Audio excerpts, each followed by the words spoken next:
mentioned something that kind of threw me off. Is like Jeremy has disavowed the Phantom Menace, but he's still in the same circle of people, right? They're still all on Friday Night Ties together. He's still saying the same stuff. So what is really the practical purpose of disavowing the Phantom Menace if like nothing is actually changing about what he's doing? Oh, the reason that he gives is that apparently he saw too much like extremism within like the Phantom Menace among like things that fans were saying, and he didn't want to be like held responsible for any of that. He said, I'll be responsible for Geeks and Gamers, but not that. I don't know. I'm more of the mind that if I was part of something that I was like suddenly like, wow, this is getting kind of more hostile and harmful than I really care for, rather than just go, I don't claim this label anymore. I would completely disconnect from the people that are associated with that label, because otherwise it would just seem kind of hollow to me. But that's just me. Holy fuck at the diversity. Why did you join the Brotherhood? Oh my God, the diversity. People are going to come after you.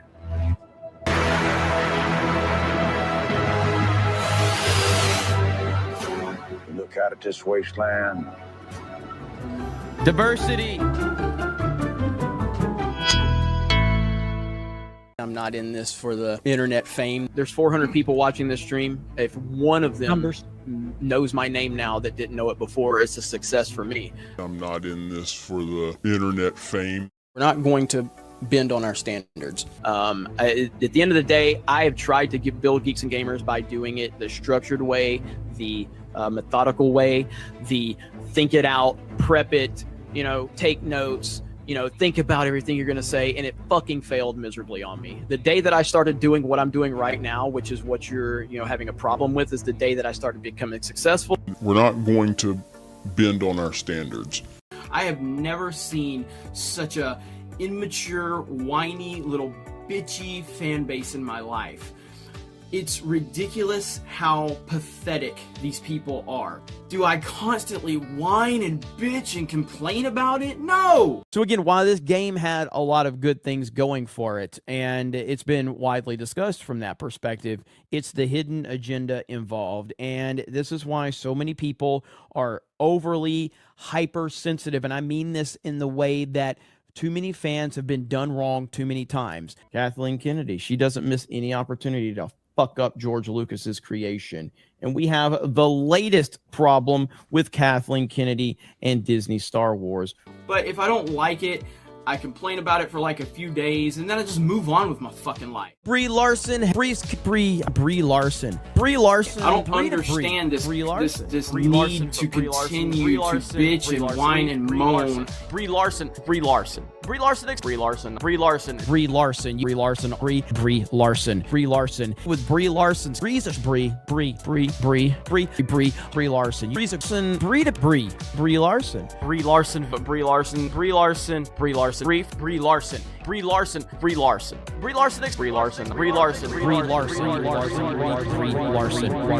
Upon the release of The Last Jedi, Jeremy Griggs released a glowing review.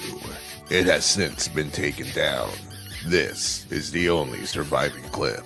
I love The Last Jedi, and I think it did a damn good job for being what it needed to be for Star Wars. It's not that hard to figure out.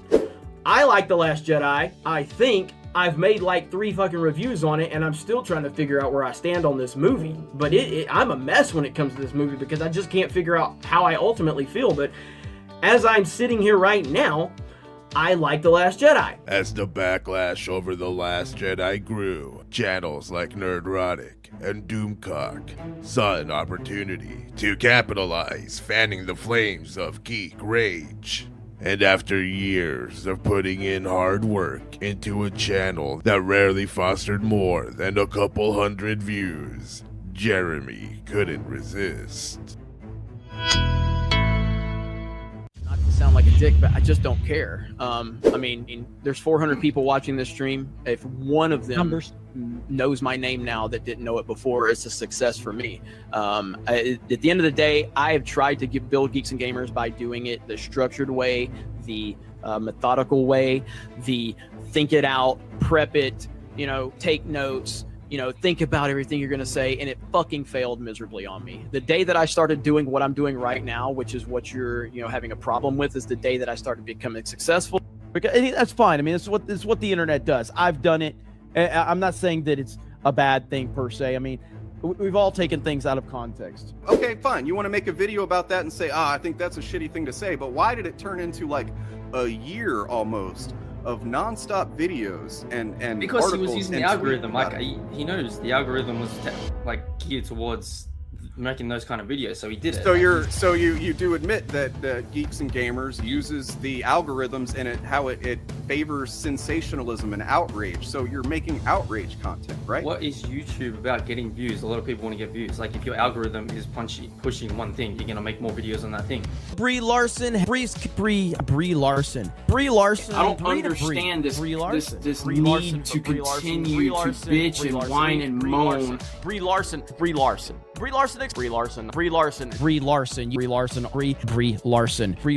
With Brie Larson's Brie. Like, I don't get offended by shit. She's the one in the middle standing. Look how she's the one. I don't know how people are so easily offended these days. And really they're not. They're acting offended because it gets you traction on social media. Although you literally say I just created before I make a video, something I don't do. I just created a One Piece discussion right now. I just created one for the past 5 minutes. Yeah. No, you didn't. I would have liked. Did we just talk about One Piece for 5 minutes? Yes or no? We didn't. Yes, One Piece was used, but we didn't talk about it. No. Welcome to every video we make. We use one little thing and then we build the narrative out of it. Welcome to every video we make. We use one little thing and then we build the narrative out of it. Don't act like that's not what we do. I don't build a narrative. I You give are an my absolute opinion. fucking. You are hard. What we do. You've made the same fucking video on the same topic at least 7 times a week, Ryan. And you're gonna act like we don't do that. I talk about I talk about says one fucking thing and we make a whole video out of it. That's what we do. So this is an argument that we had on Friday Night Tights. I don't even remember the specifics about what the argument was. But every time I say the same thing that I say in this video, these crazy fucks that have pronouns in their bio and they're mentally ill, or just people that are just jealous in general, they go, he finally admitted it, ladies and gentlemen. I've literally admitted it 1,000 times. Whatever it is you think I'm admitting, I've said this 1,000 times. Notice how he doubles down, arguing that what he said was both sincere and correct. Now, here's how Ryan covers it. Ironically, this is a clip of Jeremy, who went on this fucking rant because he didn't either wanted to talk about this or didn't want to talk about that or something. And he went on this fucking big rant on FNC. That's what we do. We talk about things. We talk about them over and over again. That's basically what he did. Jeremy kind of leaning into the meme that all these people were so upset about. And of course, people like him took it seriously. Ryan seems to think that Jeremy was just memeing and that woke freaks took him seriously. And I just find it interesting that neither of them seem to agree on the contents of that clip. Was it 100% serious and we're stupid for thinking it's bad? Or was it a meme that we're stupid for thinking was serious? The world may never know. We don't do that. I talk about I talk about.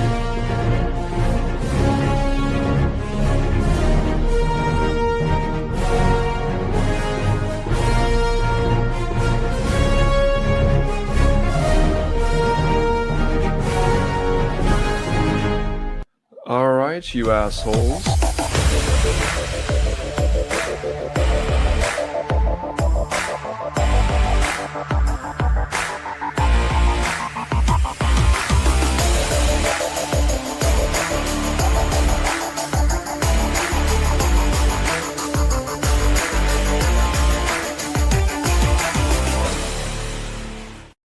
Enjoy the negative grip, guys. I'm out. Oh, Ryan Kinnell. What a guy. If some of these guys I feel like I could maybe spend some time talking to and be able to keep my cool. Ryan Kinnell, I just feel like I would be on edge the entire time I was in within any kind of space of him. And I would be probably anxious to punch him. But in Minecraft or whatever. or in real life, whatever. Who fucking cares? Hey, it's Eric DeBunks. What's up? Hey, man. So how's it going? Good. How are you? Good. I saw the timer today. I was like, oh, we're starting earlier because I saw the message in Discord. I didn't realize what time that was, and then I was like, oh shit. Yeah, and then I went ahead and I just was like, I'm not feeling like taking the bus across town today, so I went ahead and rescheduled anyway my appointment. So sorry. Oh, really? I guess I could have back to regular time. No. It's quite okay with me. I wasn't sure who else was going to be here. We never are. You know, we never are. You know, I haven't seen it in a while. Is Edgier? I haven't seen Edgier in a minute. I haven't talked to him. I don't know. They've been. I think they have school. I think they have work. I think they have maybe like some kind of romantic life as well as making their own content. They've got actual things going on in their lives, and so yeah, their content's been doing pretty well. Their show's been blowing up pretty good. So you know, I don't blame them for focusing on that at all. You know, I mean, I blame them a little bit because it's like we're cool. We're the coolest. You should hang out. But no, I think Bob will be here at some point. It is Wednesday, so now that I think about it, which Bob? Chaos. I'm sure he's getting comics because that is what is important. Got to get those comics, and I'm not being sarcastic there. But yeah, so we got some stuff to talk about because, like, you know, but other Bob, actually, Bob of the old ways, pointed out to me some context for the Ellison, you know, Paramount, Warner Brothers, that whole thing, this hostile bid that's now taking place. That is kind of concerning, to say the least, if you look into, you know, things a certain way. So I don't know if you've looked into any of that or what you. I've covered it pretty extensively. So unless there's something that I mean, no offense, because Bob's great or whatever, but unless there's something new that that hasn't popped up, I'm pretty sure I've probably seen it already. I mean, are we talking about the monopoly over like the media and what they'd have access to, or the corrupt dark money that they're being funded by? I mean, there's a lot of things. Yeah, content and all this stuff. Like, there's a short YouTube short that I'm going to grab for here because it really does lay it out pretty quickly and well. So I'm going to grab that. But yeah, I don't think Paramount's takeover is going to succeed. I don't think it's going to work. Like it is, because like basically, you know, a lot of the chatter out of the whole thing is that that they're actually, everybody's kind of annoyed by Ellison, the younger Ellison, that he's got this, you know, because he said something like, you know, I don't want to be in the bottom three. I want to be in the top three. And it's like, well, maybe do some work and fucking put some effort into it and show that you deserve to be there. You know what I mean? Like, instead of just using your fucking dad's money to buy yourself into the top three of. I mean, historically, in the last 20 years, there's been multiple attempts to like do this, and it just doesn't typically work. There's a reason why Netflix is positioning themselves the way they are. They're going through the correct routes to get to where they want to be. They made a commitment to not fire a bunch of people, which they've already established that if Paramount takes over, they're going to get rid of a bunch of people, because Paramount is already a studio doing what Warner Brothers does. So they would be cutting more jobs. Netflix doesn't have access to all of that stuff that Paramount has. So they would be acquiring new jobs and new positions that need to be filled that Paramount would not. So I think it was the Netflix Sarandos guy or whatever said that, you know, where are they getting all this money that they're going to be supposedly saving from, right? So because they're cutting jobs. You know, and obviously Paramount, it's the other Bob. Oh man, Bob Chaos. No, there's a lot. So the difference is, there he is. What? Huh? the difference is that Paramount's bid is an all cash bid, right? So they've had to scramble to find the money to do this because they don't have the money to do it. You know, and that begs the question of like, what in the fuck would motivate somebody to do this desperately, right? Like, they don't need it. So they must very, very much want it, and then they're borrowing from everybody. The Kushners are involved. Saudi Arabia is involved. Like dark money from private donors involved. But the issue is, I don't know if it's been confirmed or not, but I think Saudi Arabia is getting a little concerned because they thought this bid would like win them over, and the shareholders would just say, "Yeah, we'll take that. You know, we'll do that or whatever." But the fact that they're still not really taking the bait. Paramount might lose the support of the Saudi Arabian government on this because I don't think they want to deal with this too much. They don't mind donating the money, but I think they, as far as getting involved with it, I don't think that this was on the top of their list. I don't think Warner Brothers was on the top of their list. So, well, I mean, after it was announced that the Netflix deal was probably happening, when Ellison decided to release that open letter, essentially whining and complaining about the whole situation, I'm sure that was not something, even though. I'm sure it wasn't something that helped Warner Bros. Go, oh yeah, maybe we should consider them. It seems like he's basically he's being a whiny fucking spoiled kid, and he's turning everybody off. But I have this YouTube short here that is about, I guess, 2.5 minutes or so. But I think she does a great job of kind of laying out the potential actual motives here. And real quick before this Discovery. He just bought. I was just gonna say real quick before this gets started. No matter what happens here, people lose. Like, the only people who benefit here are like the really rich people at the top of Netflix or Ellison or Zaslav. 100%. Those are the only people who benefit. Consumers don't benefit at all from this. This is actually we will become further away from if you're a Warner Brothers fan, as in like your DC, for example. It's a big one around here. You will be more alienated from it no matter what. I do, from what I understand, I guess Netflix is planning on keeping everything generally how it's going as far as DC properties and whatnot. But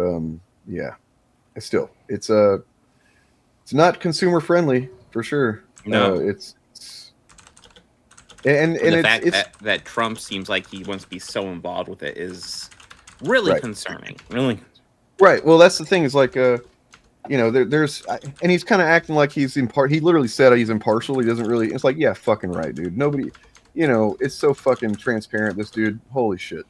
Well, I mean, the fact that he says he's impartial is bad, because frankly, he should just be flat out against it. Because, right. Well, I mean, he should have nothing to say about it really until it becomes.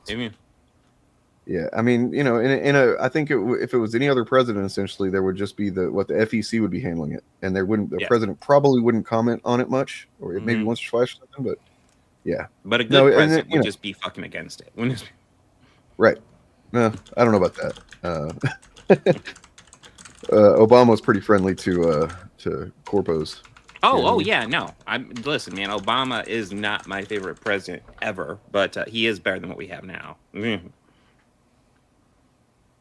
All right. Well, here's this.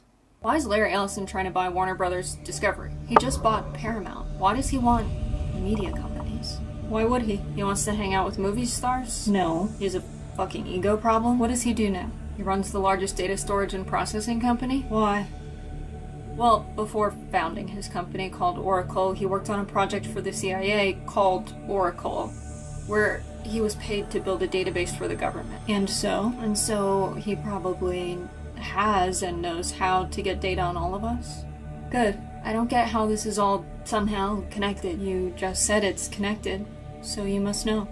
He also wants mass surveillance. He said citizens will be on their best behavior because we'll be recording and reporting everything that... That's a real quote. Motherfucker said it.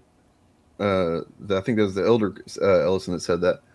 Or maybe it was the younger. I don't know. They're basically they're working together on all this. It's all. Yeah, he said that like once everybody's failed. You're kind of popped out, Dane. Oh. Oh, I thought it was me. I was like, wait a minute, what happened? Well, the only reason I knew it wasn't me is because I saw you with your earbuds, Eric, and I was like, oh yeah, I'm thinking the exact same thing. I mean, am I audible now? Yeah. Yes. Yeah. Okay. So yeah, that's a real quote that she referenced there. That Ellison said that once there's surveillance everywhere and people are just reporting on each other and blah blah blah, they're like people will be behaving at that point. That's pretty fucking dystopian, man. Yeah. Pretty goddamn dystopian. And you know how all these chuds, they call everything 1984, right? They've been doing that for a long time. Like, 1984. I want to point out how this is being covered by, for example, Nerdrotic, who centers James Gunn in this story as if that's the thing to focus on. I mean, sure, that is something that that is like 5th or 6th or 7th in my list of like things I'm concerned about with this whole thing. But it's just pretty clear that that's he's just grifting, and he has no interest in talking about anything that actually affects people or actually affects the media, for example. Like, anyway, and then we can look at critical drinkers here in a little bit, but after this. Going on. And he also said the government should consolidate all of the national data and feed it to AI. And all of this is connected how? I don't really know. It's in your head. You just have to find it. What does this have to do with owning an entertainment company? You already said it's connected. Just tell me how. Well, his data centers are the ones that OpenAI, the company behind ChatGPT, relies on. And if he owns the data centers, no matter what AI company pulls ahead, he'll have control over where it's all stored. So he's put himself in a position that even when the AI bubble bursts, he'll succeed no matter what. And so he's buying media companies so that he can create AI-generated content. Good, but what if no one watches it? You think he hasn't thought of that? The TikTok deal? Why? He's reported to be that leader of the group of investors making a bid to buy TikTok. More? Well, he also has the data to do hyper-targeting so that people get a tailored algorithm of AI content. And so it's about control. He wants to control the information we get through AI, the media we see. It won't be entertainment though, will it? It will be propaganda that looks like entertainment. Good. And so while everyone's focusing on what the administration's doing, Larry Ellison is quietly building this empire. The worst kings are quiet.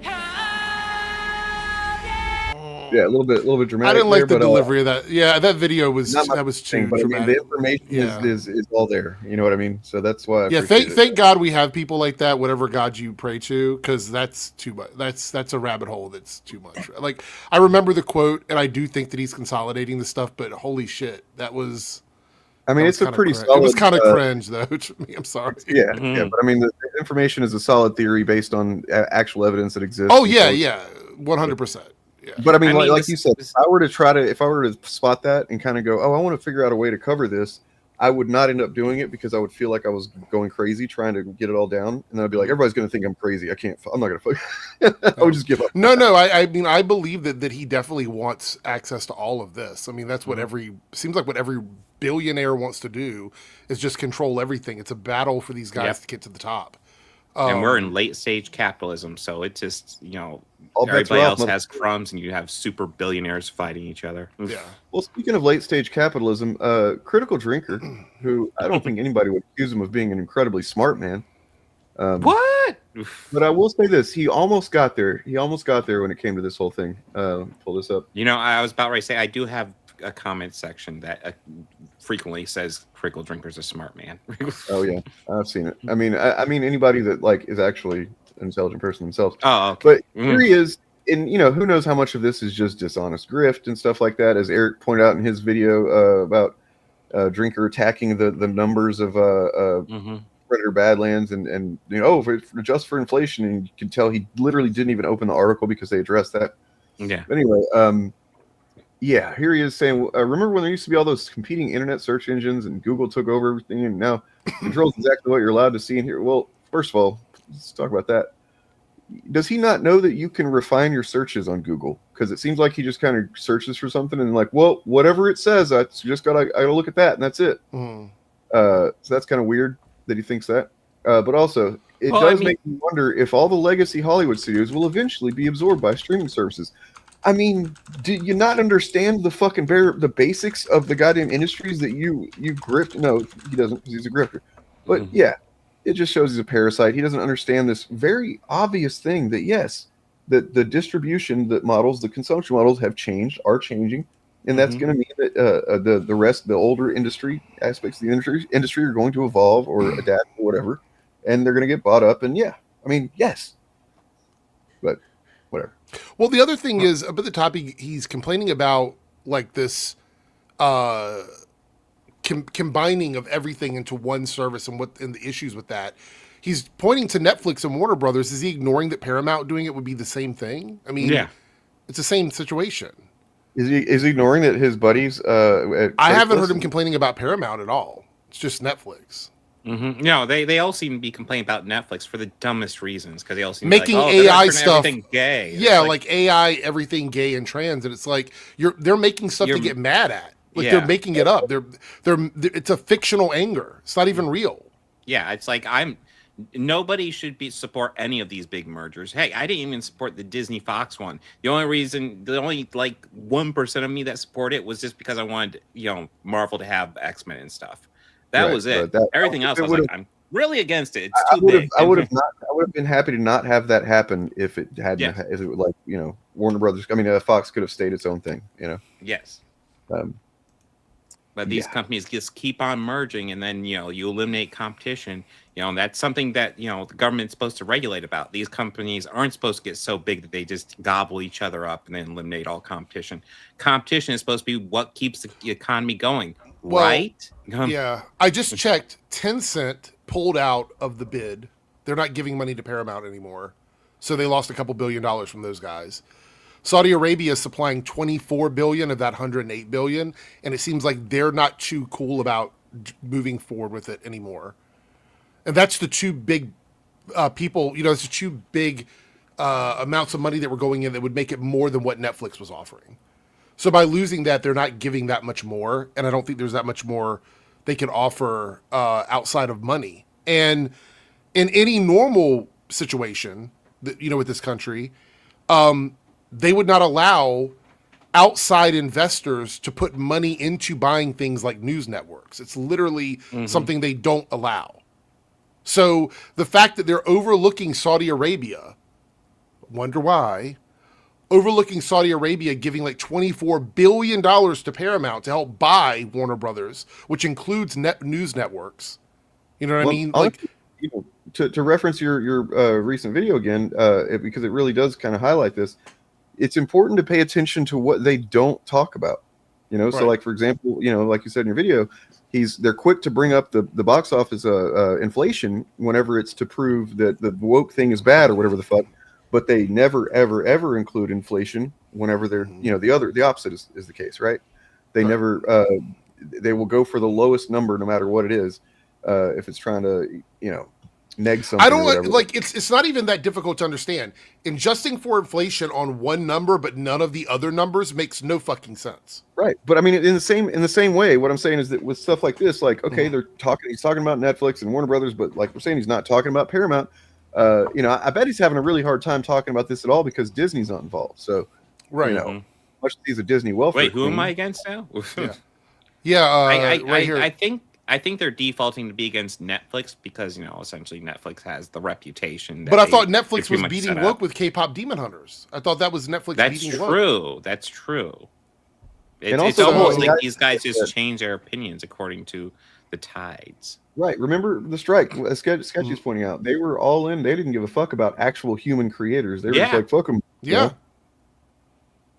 Yeah. 100%. Yeah. And then Tony here was bringing up pulled that up because of Jared Kushner's investment group. Yeah, that's also connected to the Saudi Arabia stuff. Like it's all kind of connected to that. So and they're gonna act like Trump doesn't have his eye directly on that shit whenever Kushner's involved. Well, it's not like Kushner and Trump have any connection or anything. Yeah, right. I believe this is probably true. I don't think that Warner Brothers wants to sell to a foreign government. I think that's kind of that's the issue. I don't think that, what's weird is that this put us in a position where it's like, oh, Zaslav's kind of making a good choice. What? Yeah.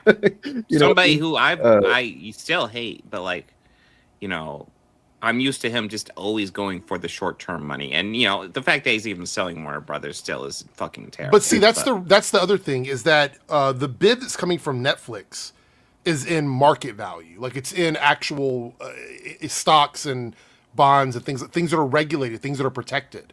It isn't going to be affected by a changing in the stock value because it's a bid of a certain amount. The Paramount thing, even though they're bidding $30 a share, it is a cash bid and it's multiple sources of income. So they're not totally confident they're going to get all of that money. Right? So that's the problem. They would end up in court trying to get this money, suing to get this money from overseas bidders. Like it would be a nightmare. I don't think they want to get involved with it.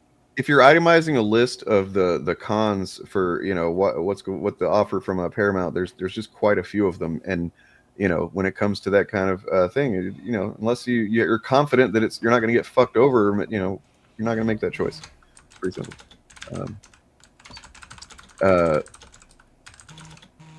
Well, it's a hostile takeover in the sense that like they're going to be trying to get fucking Trump involved and say that that there's some kind of it's basically an unfair deal. Ellison wrote this whole whiny piss baby thing that's pretty cringe. That can't believe he did that, but shows who he is. Yeah, it's just like it's not fair. That's basically the tone of the whole thing. It's not fair. I wanted to buy it.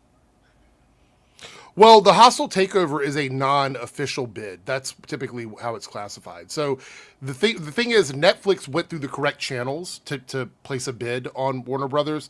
Paramount, they didn't even take their call. Like David Zaslav was like, I'm not even talking to this guy. He pretty much ghosted Ellison and didn't return his call. So Ellison's like, okay, I'm just going to make a public bid to the shareholders without going through the proper channels, which could work if they felt like the regulations would pass and they would have to deal with all the overseas stuff or whatever, but that's not the situation.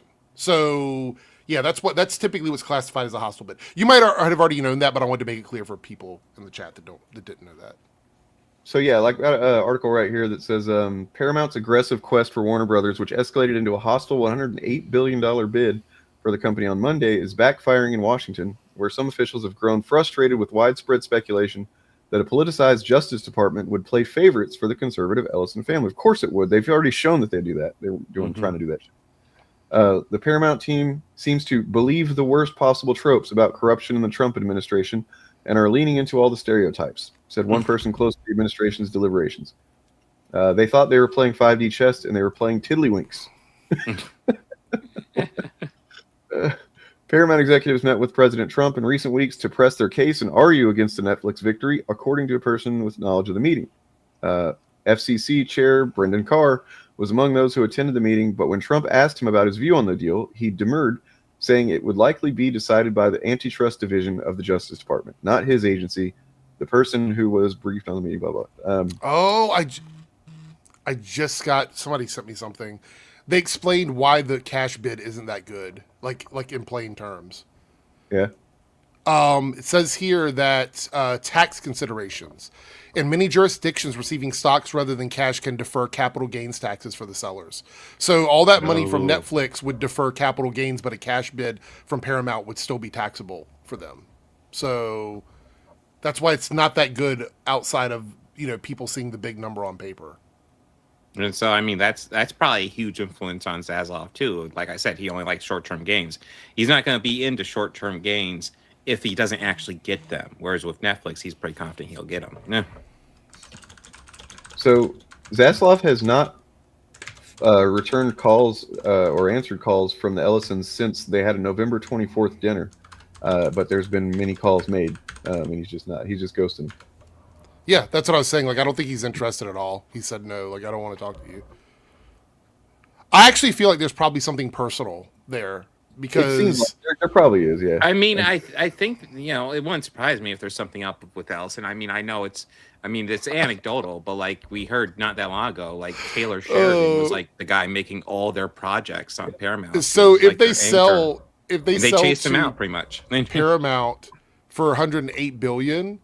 The actual taxes on that, the federal taxes, would be close to $30 billion. Oh, God. Oh. So it's not that good of a deal, to be honest. And it's unregulated. So that's probably why they're not considering it at all. Also, shareholders if you buy in shares instead of cash, it doesn't affect the liquid value of your company. And they automatically become shareholders to whatever is being traded off. So I think another thing to consider that they've almost certainly have considered with Warner Brothers is so Ellison's have only had Paramount for a few months at this point. Yeah. Right. Mm-hmm. What have they done with that? Well, they've driven away their biggest cash cow in Sheridan, and they've brought in a forgotten failed rapist, Brett Ratner. Yeah. Did they bring Ratner into something? Do what? Did they bring Ratner into something? Yeah, he's supposed to. I mean, yeah, well, yeah. There's the whole thing where Trump was saying he wanted to see Rush Hour 4, and then within a couple of days they were saying they greenlit it. and that Ratner's going to direct it. I actually, somebody said it fell apart.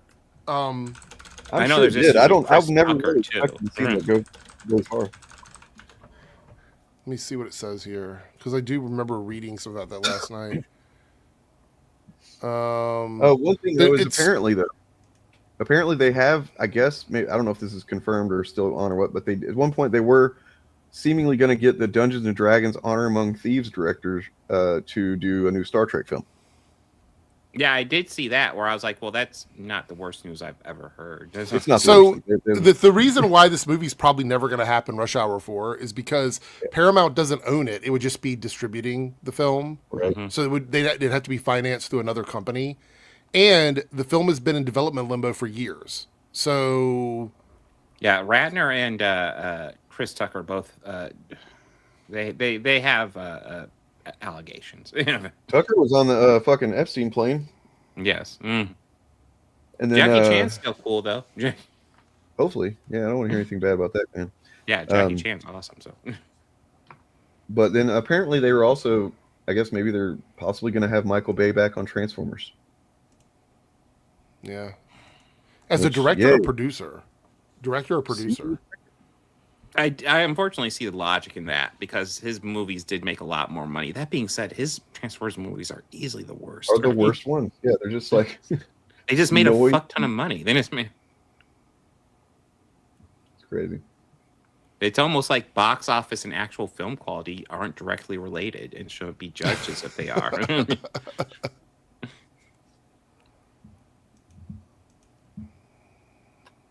Well, so yeah, I mean, it does seem like in this situation where there is no completely positive outcome, it's at least seemingly going to be the better one of the two crappy outcomes.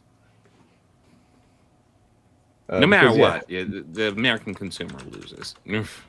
Well, and also, and just like going back to the surveillance thing, okay, so maybe they're not able to make this happen with this specific strategy or whatever, but it's obviously. It's on their mind. I mean, it's going to happen. There's going to be these corporations are going to be. Our data is worth everything. It's worth more than oil. A lot of people don't realize that. Data is where the future is in terms of fucking people owning shit. And that's why in the thumbnail I said they will own you, because I mean, what are we if not, or what is our data if not digital representations of us, right? And that's what. I would also say start going through services that don't collect all your stuff, like as best you can. I use NordVPN. I'm not sponsored by them, but I use them for pretty much everything because it protects a lot of your information and your data. If you don't have a VPN at this point, I don't know, you need to get off the internet. It's really necessary for many reasons, but yeah, if this one for sure, and yeah, it's kind of scary, man. To think that because the government has so much data, and then they've just recently Trump signed a executive order that is going to give a bunch of the data that the government has collected. They're going to have access to that. All the corporations are, so that they're just combining all this fucking information. He's trying to override states' rights on AI too. I don't know if you saw that or not. Like he's trying to make it so that states can't control how AI functions in their state. So he's trying to make it a federal thing, which, as we know, this will end up in court because states are going to sue. We'll see what happens. Well, I'm just on the topic of AI. You have this we could look at. It is a story from, what is this? Bucks County Beacon. Everybody knows that outlet. And it is about a certain group of folks who are utilizing AI. AI is the next frontier for far-right extremists to spread propaganda, incite violence, and recruit new followers. So, just two of the worst things are coming together in a really awful way. Neo-Nazis and other right-wing extremists have long pioneered innovative ways to exploit technological progress. That's true. They used the internet a lot before. Basically, it was them and porn were the pioneers, man.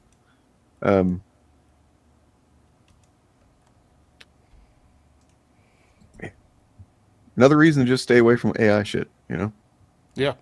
Oh, absolutely. So I don't know if you guys have seen this or not, but now Streamlabs, which is what I use for some of my streams. I don't know, Bob, you use OBS, right? Don't you? For Yeah, I've played with Streamlabs. But so Streamlabs is fun. OBS. I prefer Streamlabs. I've used both of them, but you now can add, and I tried it out just to see how bad it is. You can add an AI co-host, like an actual person on screen with you that you can talk to that's not real. What? So people that are on Twitch that are broadcasting their game and they don't have anybody on stream with them, or they don't have anybody in the chat, in the corner you can have a little box with an AI that actually talks to you that will do real-time stuff for you. Like if you're playing a game and you're like, I can't figure this out, what am I supposed to do? The chat bot will go, hey, I've done this before. All you got to do is blah, blah, blah, by searching the internet to find the answer. So it makes it seem like you're talking to somebody. Like, that's what it does. That's terrible, but also is it bad that I kind of just want to try it out?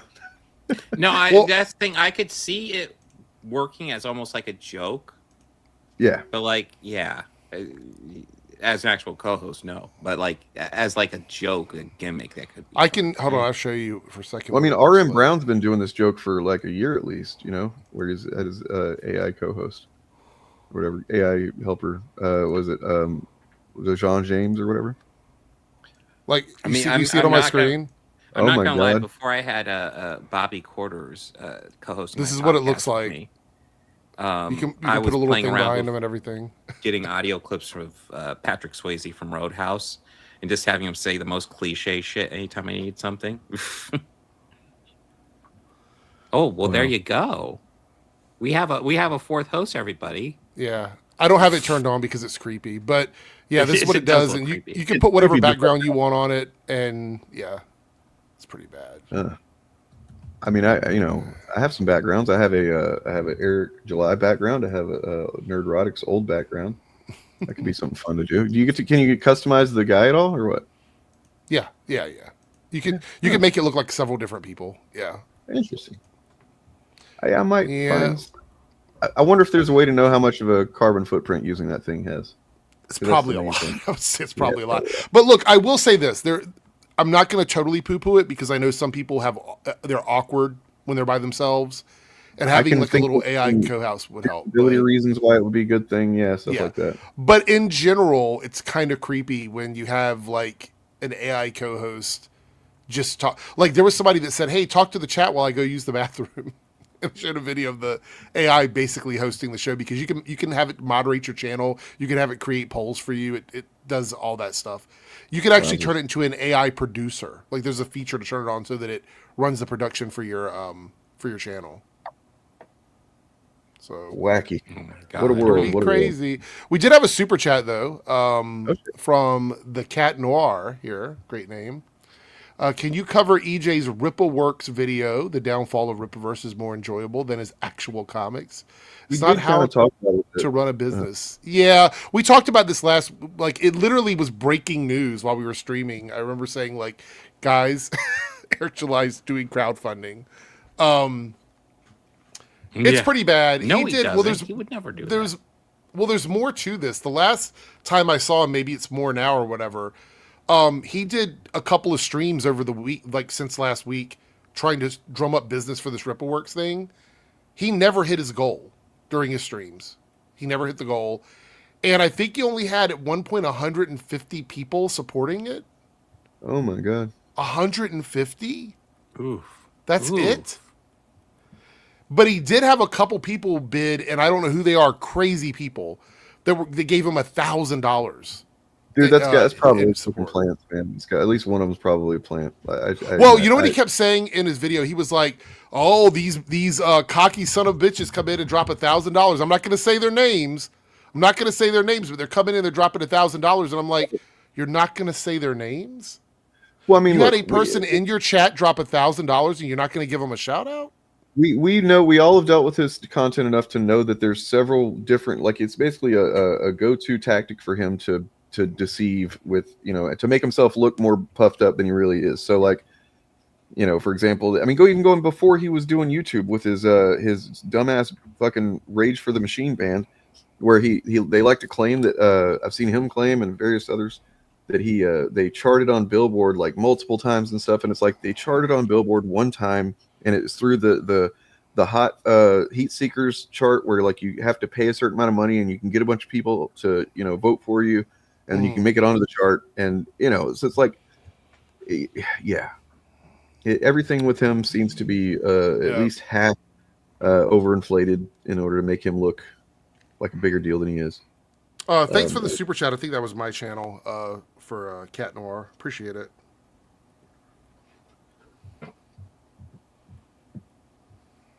Yeah. Oh, did you see that Glenn Beck talked to George Washington? No.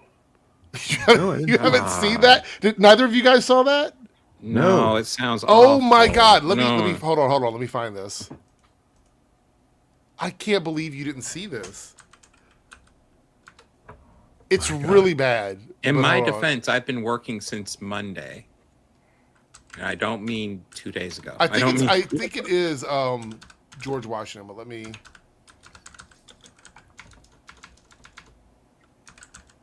All right.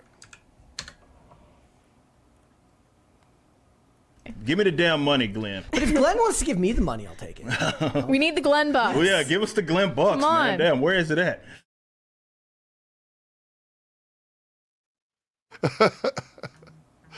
All right, here goes. Glenn Beck is creating an AI George Washington to interview. This is what this is. And it's pretty bad. We're not going to watch the whole thing, but just give you an idea of what this is like. Here we go. Jesus Christ. We have programmed a lot of information and given you a lot of information on what's going on in today's America. Based on your writings and the writings of the rest of the founders, what is it that you feel is the biggest problem, or where we should start to fix things? What was that? Sorry. He looks like a fucking middle-aged porn star. That's crazy. Yeah, well, there's also, he has a response to this, but I just want you to hear George Washington talk a little bit. So the scary thing about this is going to be supplemental content for these guys. And what I mean is they're not going to be able to engage with real people anymore. So what's going to happen is you will see them do this kind of stuff to create these fake podcasts where they're talking to fucking computers. Right? Or they're feeding it information and calling it AI, because we don't know. We don't know. They could have completely scripted George Washington to say anything they want him to say. So I mean, we don't know. Glenn Beck, they could have, yeah. We don't know. So Glenn Beck is and this isn't like, I'm just pointing it out as maybe like context for why this is fucking happening, maybe. But like, he's had a history of drug and alcohol abuse. It's not a judgment, just a fact. And his head is incredibly swollen now. Yes. And that is sometimes a symptom of alcohol abuse in particular. So just saying. So let's hear what George has to say here. If I may speak plainly, my countrymen, the greatest danger to our republic lies not in foreign arms. Is he just going to start talking about woke blue-haired liberals or something? Wait till you see what he does, Dane. Wait till you see what he says here. It's pretty funny how they shift this out, but listen to this. Political faction, but in the decay... May I just interrupt you for a second? Could you just dumb it down just a little bit? Okay. I do have 29... So he wants to dumb it down because, as we established in your beginning clip, Dane, that we talk about with like Geeks and Gamers, they don't care. This particular group of people don't care about real information. Yeah. They don't want to hear real information, real numbers, statistics, science. They don't care about any of that. They just need you to say something that they already believe in and then confirm that. Yep. That's what they want. So let's listen to what he has to say here now that Glenn has said that to him. Points, and they're all referenced to exactly what we said in the past. This, just speak in today's language. Okay, I get it. Let me speak to Americans. If I'm honest, America's biggest problem isn't political or economic. It's all moral. You've drifted from the virtues that make liberty possible in the first place. Freedom. To be free, you have to have discipline. You have to have faith. You have to have character. And if you keep in mind, this is us listening to an AI George Washington preach to us about what we're supposed to be morally. Eric July, come get your boss, man. He's not doing okay. Morally, I think it's good to have George Washington come to us as a moral authority, because I mean, he was so moral with his slaves. So. Yeah, he owned actual fucking Right. slaves. Right. But it's just interesting. Like we're supposed to be. The way this is being framed is with the music and the emotion and all this is that we're supposed to be listening to George Washington as an AI talk to us about morals based on what? Because we don't know what Glenn Beck did to this or what Blaze did to this. We have no idea. But let's let George finish here, and then we'll move on. Don't have any of those things. Laws. Oh, laws black can't stop people. anything. Black They people mean everywhere. little. Government turns either weak or oppressive. You have grown skeptical of truth. You're reckless with debt. You're comfortable. What was that? Showing the fucking protect trans kids as being skeptical of truth. Is that? Yeah. Yes. Yeah. I think that's what that framing was. Yeah. But keep in mind, even if we were to take the AI as being AI and it's saying what it's saying, these scenes were implanted by Blaze. They're put here specifically to convey messaging. We don't know. Maybe George Washington edited these in. He was really skilled. Reckless about what's happening. With debt. You're comfortable blaming instead of building anything. And in my time, we've understood that self-governance. He absolutely does have an audience that will buy this shit. And they They're defending it. There are people defending this. George Washington, they don't think that. What they think is that AI is so fucking awesome and advanced that it's actually pulling together things that basically it's just representing what he would actually say. Oh, That's what I'm they going to think. show you. We're going to look at Glenn's response to that. He made a response to that. So let's here we go. Begins with self-control. Do you even recognize what self-control is? Public virtue matters more than public opinion. Public virtue matters more than public opinion. And yet they're doing this. Yeah. Let me see if I can find Eric it. July's boss created this. Yeah. So anyway, he did a follow-up here. I'm not going to watch the video, but this is what he says. No, George AI is not echoing my beliefs. Like Right Wing Watch and CNN claim, it's impossible. Impossible for that to happen. This AI draws only from founding era documents. Yeah, right. It has no information about me at all. If it sounds like me, then I guess I sound like the founders. Oh, fucking hell. That's so fucking dumb. Yep. So we talk about how dangerous like Skynet would be by itself. It's actually, this is dangerous. Yeah. This reminds me of them, like there are churches now that have AI Jesuses talking to their congregation. Yep. It's becoming a thing. And I mean, you've already got people that are becoming enraptured and falling in love with and some worshiping AI because they don't understand, for one, that it's just, I mean, we're talking about a populace of people who didn't even broadly understand how the algorithms worked on social media before. And that it was just feeding you what it knows you want to see, essentially. And so people became convinced that this is objective reality that they're seeing in their feeds every day, right? And then now, before you even could get a fucking handle on that, we're on to this thing. And it's just, man, we're not looking good for the future. Well, I mean, the truth is that bad actors outside of these guys, like the ones that are making the George Washingtons and the Jesus AIs or whatever, if they wanted to jump in and create their own AI version of, say, Glenn Beck or something like that, and have Glenn Beck say whatever they want, they could at this point.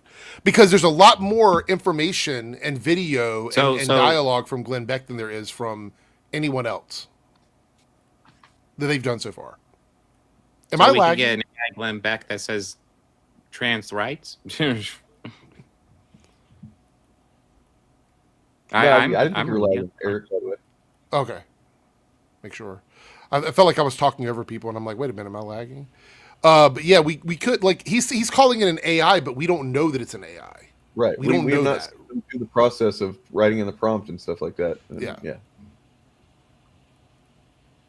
So this is funny. Somebody created an AI Rush Limbaugh and posted it online. There was one of these sites, I can't remember what it was, a chat bot or whatever. They fed it like tons of Rush Limbaugh information, like you know, anecdotes and stuff like that. And then they told it was actually Rush Limbaugh. It said, "You are Rush Limbaugh." And so this chat bot was like responding and acting like Rush Limbaugh. And people were going in. Anybody could talk to it. It was really weird.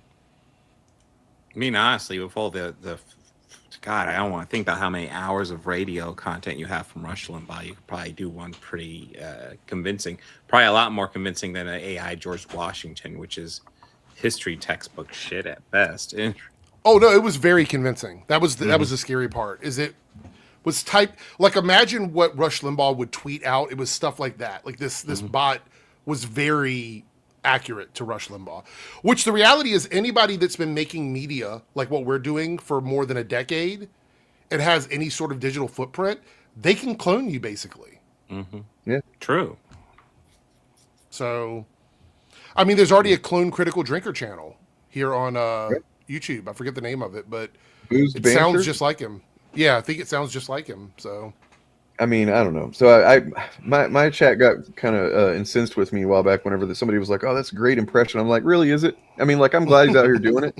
But I'll tell you this, Little Movie Perp did a better impression than that in like a 1 minute thing a couple of years ago on my channel. And then I think Ed from Pop Counterculture does a really good impression. Too. I was like, honestly, I think if I really wanted to do it, put effort into it, I could probably do a pretty damn good impression. This is just the guy who committed to it. But not to put him down or anything. But yeah, here, check this out, because you won't believe who's calling people chuds. Oh wait. As went on Steven Crowder's show, which, by the way, I watched the whole thing, and I literally wanted to take a fork and shove it directly in my eyeballs as I watched this. Steven Crowder's a total fucking cuck. He's a cuck-ass bitch. Very clearly, he goes in there trying to do this thing where he's like, I'm gonna be kind to you. I'm gonna be reasonable. I'm gonna be fair to you, Nick Fuentes. And like, I understand you. I have some disagreements with you, but like, I understand you. And so he was clearly trying to fall. Crowder is so fucking desperate to gain some sense of relevance. Like, there was a while back whenever all of this media war between all the grifters on the right popped off, he was like saying, "Oh, I want you guys to come on my show and I'll be the mediator and we'll all just talk." It's like, okay, yeah, that's why you want to do it, not because you want to get all these people's names on your stream so that you can, puff up your numbers a little bit. It's just so fucking transparent. Yeah, it seems like Steven Crowder used to get in the news a lot more often than he did. It seems like he's become fairly irrelevant recently, which is a good thing because he's a terrible human being. I mean, basically, once you you can be as shitty as you want to be, I suppose, but then apparently the line might be threatening to beat up your 9-month pregnant wife, maybe. Yeah, because that's what I remember. Yeah, because I actually remember it was actually my parents that referenced him. They were like, "Hey, who was that one like guy that you were against that was like threatening to beat up his wife?" I was like, "Oh yeah." Yeah. And I was like, I don't remember his name. Who was he? I had to look him up. It's like, you better watch it. It's like, man, you maybe don't talk to your wife the way that you talk to some fucking asshole drunk at a bar. Like, maybe she deserves a little bit more respect than that. Arm from Fuentes' audience and like repeatedly sort of cucked himself and bent over backwards to be like, you can't accuse me of sort of straw manning you. I'm being as kind as humanly possible. But the whole it was a suck and fuck fest. It was fucking gross. At the end, they were both agreeing, like, yeah, let's invade Venezuela, bro. Let's bomb Venezuela, bro. Yeah, here's your come get your right-wing anti-establishment crusaders who are fucking salivating for another forever war, okay? So anyway, this is a viewer of Fuentes who's fucking pissed because he watched the whole Steven Crowder interview, and there were other moments in that interview where he made other arguments that would piss off the right. Like, for example, at one point, he praised the New Deal. He praised the CHIPS Act, which was done under Biden. I feel like, and just to, this is what I think going into what we're about to see here. I think that Nick Fuentes is almost like pathologically incapable of getting out of his own way. Like, I feel like he's hit a point where Tucker had him on a show and he could have just made a couple of very obvious wise moves and he would have been doing pretty well for himself and maybe even grown, and who knows where he could go. But he just it's like he sees somebody extending a helping hand or whatever, and he sees an opportunity, and he's just like, I gotta fuck this opportunity up, you know. And thank God for that, right? Like, honestly, that's fucking great. I'm glad that he has that terrible self-defeating impulse, because he's a terrible piece of shit. Expresses that he's not really a gun nut, you know, like he thinks maybe there should be some regulation, or implies that at least. So here's his own audience questioning him about that and going like, what the fuck happened to you? You disappointed me. And his reaction is glorious. $25. Just watch a Crowder interview. Don't find Hitler interesting? No death penalty? Scared like a pussy around people with guns. What the fuck happened? I like how an own from Nick's audience of him is, huh, you don't find Hitler interesting? Loser. Wow, that's pretty damning, but not of him. No death penalty? Scared like a pussy around people with guns. What the fuck happened? No death penalty? They're like, how dare you? Watching the same guy? Major Eleanor lost. Okay, so you're just like a stupid chud. No, I found Stalin way more interesting than Hitler. God. Far more interesting. You want to know why? Because Stalin fucking won. That's the difference. I like winners. And, you know, Hitler was based. We all know that. Yeah, of course. Come get your right-wing subculture, dog. I love this. Oh, God, they're so insular. They're so insular. Nick Fuentes trying to get his own audience off his ass. Actually, yeah, Hitler was based. We like Hitler. Papa? Am I an edgy boy? Am I a naughty boy? Jesus Christ. Again, this is the fucking You're 12 theory of politics in America. Like, yeah, of course you want somebody to say Hitler was cool. You're 12. Like, are you going to say the thing that you're not allowed to say? Are you going to say it? Oh, he just said the thing that you're not allowed to say. I like watching this. Like, Jesus Christ. This is the fucking political equivalent of like, I'm going to touch the hot stove. Ah, it hurt, but isn't it based? Ah, childish. Fucking childish all around. Humiliating. We all know Hitler was based, but Stalin won. And Stalin ruled for 25 years. And that's awesome. You know what's a little more awesome? In the end, Stalin might have been killed by the Jews before he really won. Like, this is just the kind of dude that, like, you can tell he's just thinking of shit to say, off the cuff most of the time. Well, yeah, I mean, he's pretty much just saying, I support mass murderers. And it's like... Right. Yeah, I mean, whatever he feels like he can make some kind of edgy point on any given moment. Did you guys see the Piers Morgan clip with him? Oh, I heard about it. I've been it's crazy. It's better than this. Look it up. Are you talking about Piers Morgan and Tucker? Or what are you talking about? No, Piers and Nick. Yeah. No, wait. He goes in on Nick Fuentes. Piers Morgan does. Oh, okay. No, I haven't seen that shit. He humiliates him. It's another rare Piers W. Piers has been having a few W's recently. I don't know what's going on. Well, barely. He's been happening to be on the correct side of someone like Tucker Carlson, saying that gay people are made that way through pornography and shit like that. Right. Did you see any of that crap? Because that was fucking nuts. No, I saw that one, and then he goes in on Nick, and Nick thinks he's like, oh, I just got a clip out of you or whatever, but it's so juvenile. Like, yeah. Nick admits he's a virgin. He's like, I've never been with a woman. He says that in the clip. Oh yeah, he said that. He's literally said that basically having a girlfriend. And I heard a little bit more of what he claims his justification for is that he was on a podcast and I saw the clip, and he said that, like, basically, if you're wasting your time with a woman that you're not procreating with, and you're just kind of, and you're not committed to the cause, that's how he tried to kind of backtrack and justify saying that it's gay to have a girlfriend or whatever. And it's like, yeah, these people, him and Andrew Tate, man, some of these guys just go so far right that they just, I don't know, fall off the edge and land on a dick. It's weird. I want to stress, I'm still not a fan of Piers Morgan at all. No. He just getting scattered W's somewhat. Well, I mean, because at the same time that he was defending, gay people correctly against Tucker Carlson, he was also throwing trans people under the bus, which just is a bizarre position to hold, to be like, well, yeah, gay people are born that way, obviously, but like trans people aren't, right? Like, it's fucking, I don't know. He's 27. I would have thought he was like, I don't know, 21, 22, some shit. I mean, he's been around for a while, but yeah. Right, I've been more aware of him long enough that I can't read it. Yeah. Yeah, hold on. I got to share this clip. Hold on. I want to share this, though. Okay. I was like, it's a short clip. It's a short clip. Hold on. This is the one where he talks about being attracted to women. It's a really funny one because Piers pretty much drags him. Drag him. All right, here we go. Just to clear up one of the many theories about you, I've no idea what the answer is, and you haven't got to answer. But are you actually attracted to women? I am attracted to women. You're not gay? No. But I will say that women are very difficult to be around. Okay. Yeah, if you're a fucking emotionally stunted moron. There's that. And do you think they should have the right to vote? I do not. No, absolutely not. They should stay at home?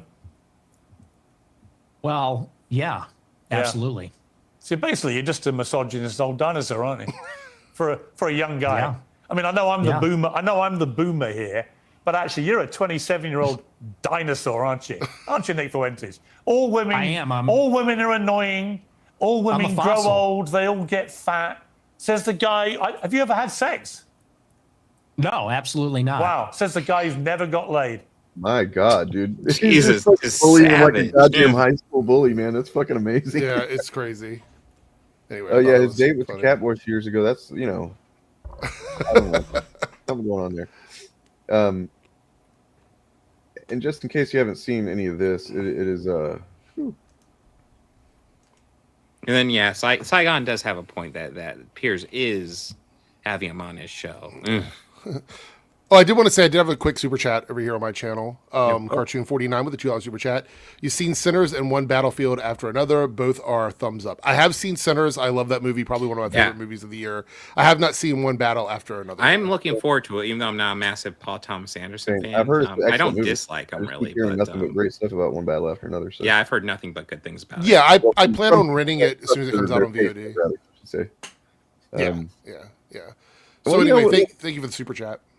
Talking about Paul Thomas Anderson, I guess that can branch off into talking about, Quentin Tarantino's a fucking shithead, man. Man, that was quick.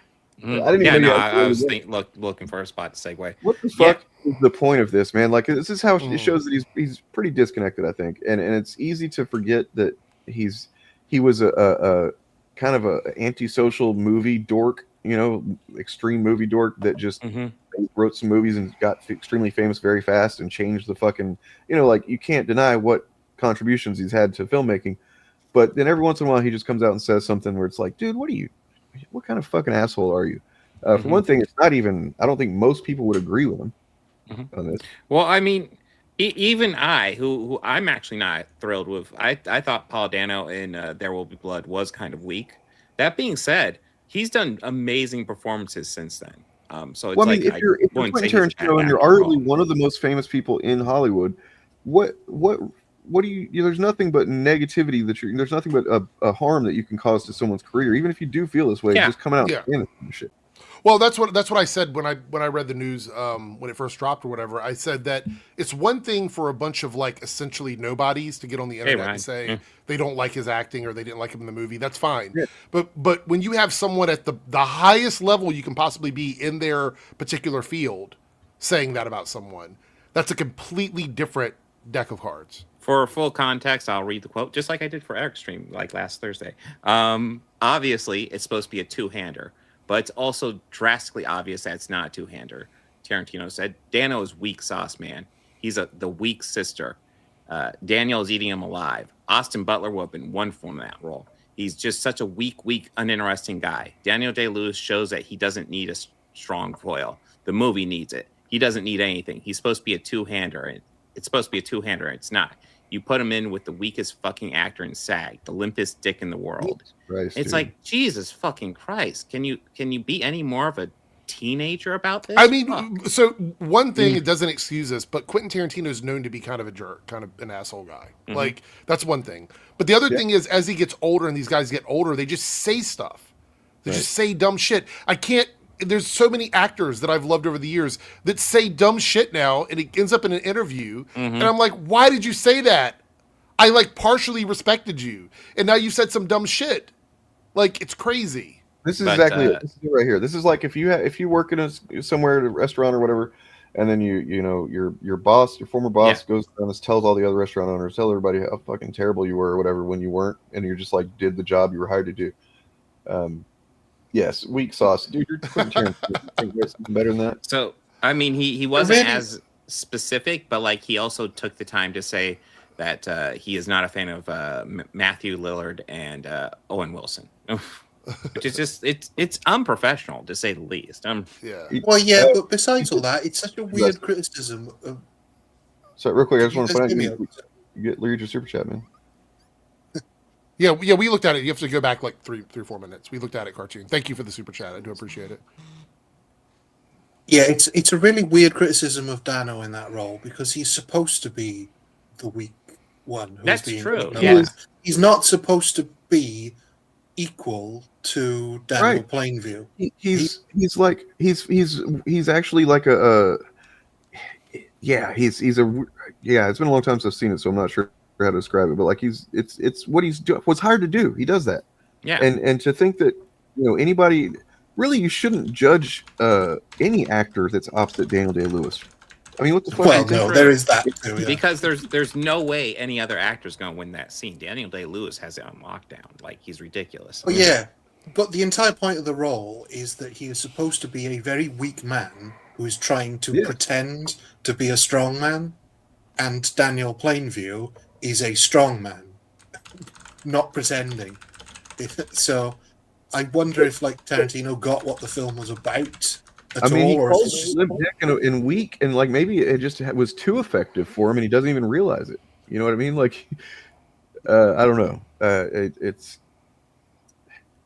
I haven't seen Paul Dano in a whole lot of stuff. I've seen him in that. I've seen him in the Batman. Obviously, I've seen him in Swiss Army Man, which he was an excellent performance in that as well. Oh yeah, he's great in Love and Mercy. If you're interested in the Beach Boys, great movie.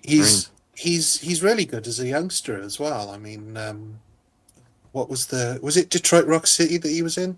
Yes, holy shit, that was him. Yeah. Whoa, I God, just realized was that him? God, that's been a while. It was. Can you guys hear me okay? My mic was going Yeah. on me. Okay, thank you. That's kind of blowing my mind. So what happened with Matthew Lillard? I keep seeing that mentioned. I haven't looked into that. Oh, so he just took a moment out to also say he's not a fan of Matthew Lillard and Owen Wilson. Matthew Lillard did respond, essentially saying it hurts. Well, yeah, I bet. The two-time Oscar Lillard recently admitted it hurts after the two-time Oscar-winning director mentioned, "I don't care for the Five Nights at Freddy's two actors' on-screen abilities, along with Paul Dano and Owen Wilson.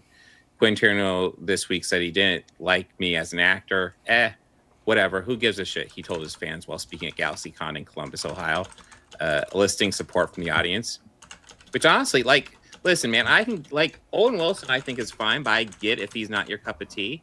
I think Matthew Lillard's just a good actor. I don't know what his issue Owen Wilson is usually just kind of what to expect from him, but then roles like in Loki, for example, he kind of levels up. And he was good there. Pretty awesome.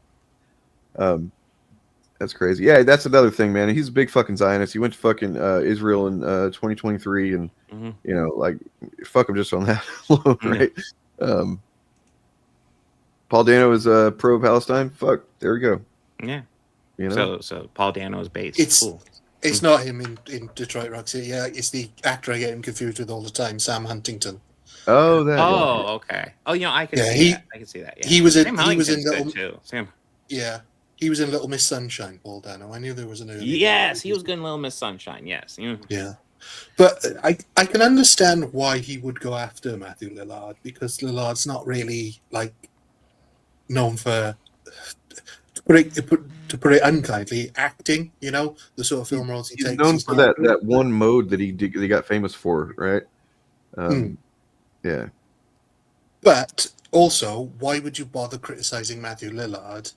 Out of all why would you take the time to single out these actors at all, right? When there's almost certainly, there are certainly far worse actors, and it's just fucking weird. It just goes to show that I don't know, man. Go look at some feet or something, Quentin. Yeah. Go expose your fetish more. And I brought this up before, but I do feel like him doing this almost feels like he's burning bridges, and it makes me wonder if he's given up on doing his 10th movie, which was such a dumb, arbitrary thing. Comment on is that he has put himself in a fucking Winds of Winter situation, basically, where it's he's never gonna he's gonna have to change it because. Well, it's so arbitrary to say I'm going to do 10 and then I'm done. And now he's, I think, changed twice what he was planning on doing as his final movie.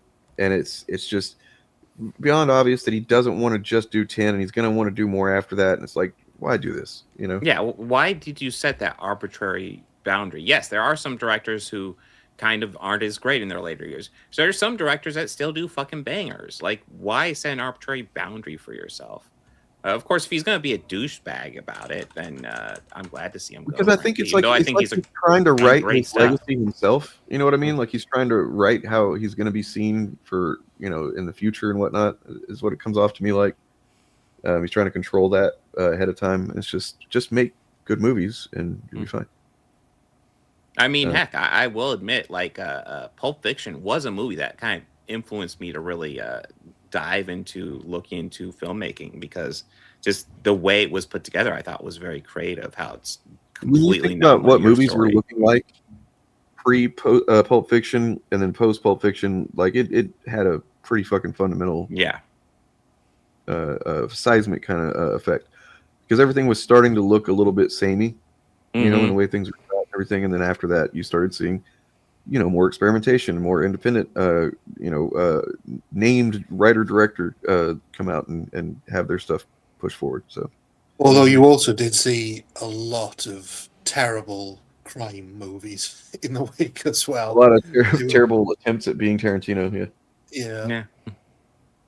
I mean, I'll say which is inevitable with any success. Boondock Saints sucks. Sorry, but just break my heart. not as much as the sequel, from what I've heard. Right. Yeah, the sequel's a little rough. But yeah, I mean, as is inevitable with any success like that, which is kind of different, it inspired people, good and bad. So, yeah. I mean, that's just the nature of the beast. There's so many bad sci-fi movies after Star Wars. So many bad attempts at the MCU after the MCU blew up. You know, it's what happens. Something becomes successful, and then everybody tries to copy it. Yep.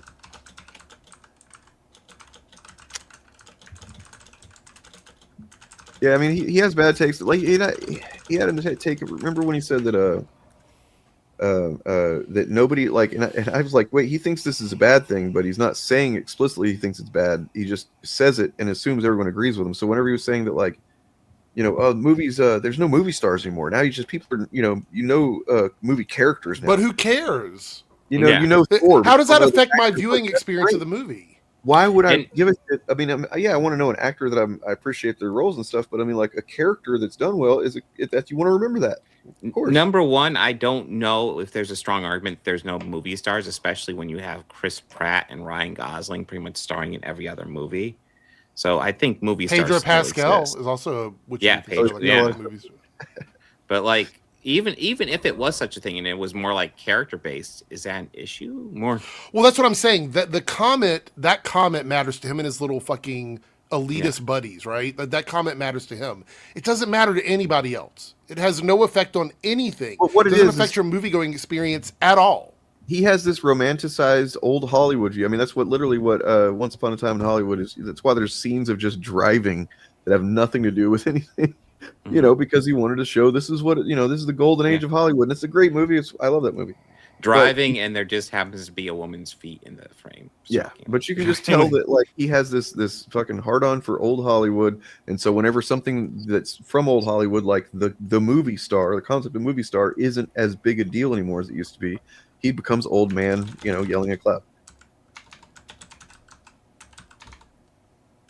Yeah, freaking Michael B. Jordan's another example of freaking movie star.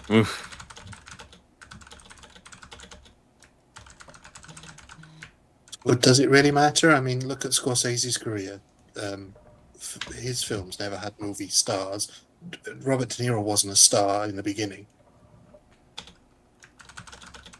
Al Pacino wasn't a star in the beginning. I mean, a lot of those films that got greenlit in that period of the late 60s, early 70s were not star films. They had nobodies in them, made by nobodies.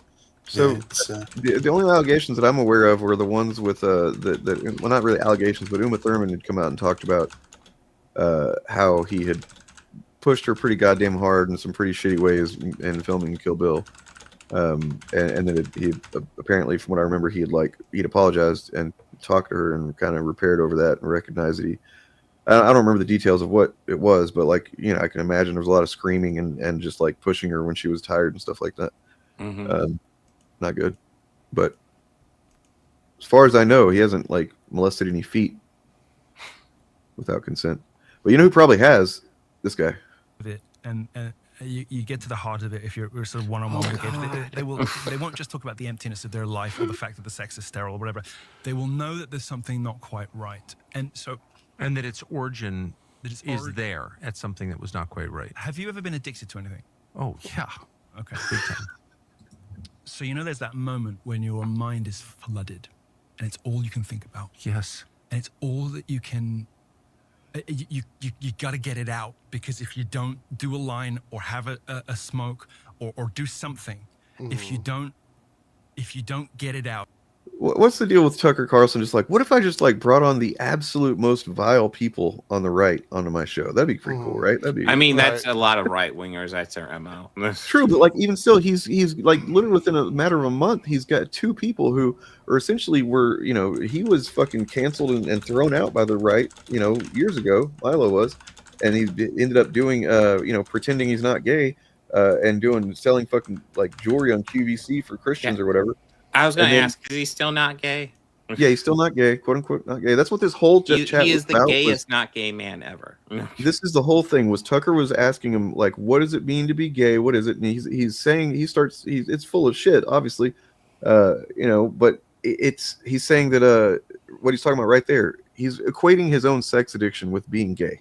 Right. So he has a sex addiction. That's clear. Because straight people don't have sex addiction. Yeah. Right. Yeah. It's exclusive to gay people. Not the same thing. So he's just saying, "Oh, I was just had this perversion, this thing, and it was like I have to stop." It's like, no, you're equating. No, you're a gay person with the sex addiction. Right. That's what it is. You've got it's undiagnosed bullshit, is what it is. Prior to this, Tucker had that conversation. I guess you call it that, with where he was really kind of jacked up on something. It seemed like. Where he was arguing that being gay is something that's made by pornography and society pushes people to be gay and stuff like that. But when you ask someone who is straight how much gay pornography they'd have to consume to become gay, the answer would be 0, because it doesn't work. It's one of the dumbest fucking arguments. Yeah, because you're either attracted to it or you're not. It's Jesus Christ. Well, I mean, what it is, it seems like with Tucker is just maybe he's telling on himself a little bit. I don't know. I think Tucker seems to be very interested. He had a conversation with Piers Morgan about gay people as well. Right. So I feel like there's this fascination on the right to talk about with gay shit. Yeah, I talked about it the other day with Az, heel versus babyface. I'm like, why are these people so fucking obsessed with gay people? Yeah, it's absolutely fucking bizarre. Do you want to know stuff that bad? This is why in fucking red states, things like femboy and fisting and bottom action and shit like that are all the highest search terms, because they're so fucking sexually repressed by their own community that they have to do everything in private, because they are secretly jealous that gay people and lesbians, bisexual people, trans people, queer people in general can exist openly, because they want to be able to do it and they can't because they've been cucked by their own community. That's essentially what's happened. They've been cucked by the Republican conservative community, and they can't do anything. This is why Grindr crashes out whenever there's a Republican convention.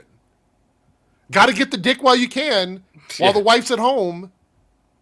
Jesus, it's crazy. Well, and then speaking of, once again, of Milo and gay right wingers, so he took he said it before about Benny Johnson, but we got real specific this time. Real quick, whenever Benny Johnson is mentioned, it needs to be stressed. Russian asset Benny Johnson. Absolutely. Right. Can't trust anything the man says. You remember we looked at his sudden growth despite not having any his engagement not growing on his YouTube channel. Friend of Friday Night Tights, Benny Johnson. Oh, very right. Good. They've done lots of crossovers. He has literally, like, there's anytime where they've found an excuse to say that they're being attacked by Disney or whatever the fuck they do sometimes, like, oh, they're trying to shut down Gary or whatever. Like, he will also do a video and have them on and stuff like that. And it's yeah. And not to mention his 2 million subscriber stream, Benny Johnson's, he had a handful of guests show up, and they were Alex Jones, Gary, Jeremy Griggs, who else? But I mean, like, just out of all the people in that space, right. 2 of them are fandom channels. Mm-hmm. Well, and then Alex Jones, who they have had on twice, and it starts to kind of, you know, look a little bit sus there, man. Yeah. Like, maybe these guys don't have the best country in mind.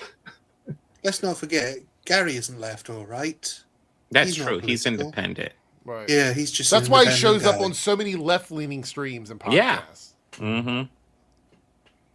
That's why he talks to me regularly. You know, we have our debates, you know. So this is actually a good news kind of video I got right here. I just pulled this from the good news? Yeah, the Humanist Report. We never watched them, so let's do that. Yeah. Good shit. Is it? Yeah. Fucking evil scumbag. True. You just got a small, tiny little taste of Tim Pool's unhinged rant about Candace Owens, where he lays into her for spreading conspiracy theories about Charlie Kirk's murder and also accuses her of dividing the right. And that is one of multiple disputes taking place in the online right-wing grifter sphere. And I've got to say, this entire space just feels cooked at this point. And I never thought that I would say that because I never thought that I would see the day when... It's almost like it's a Chudpocalypse. Huh.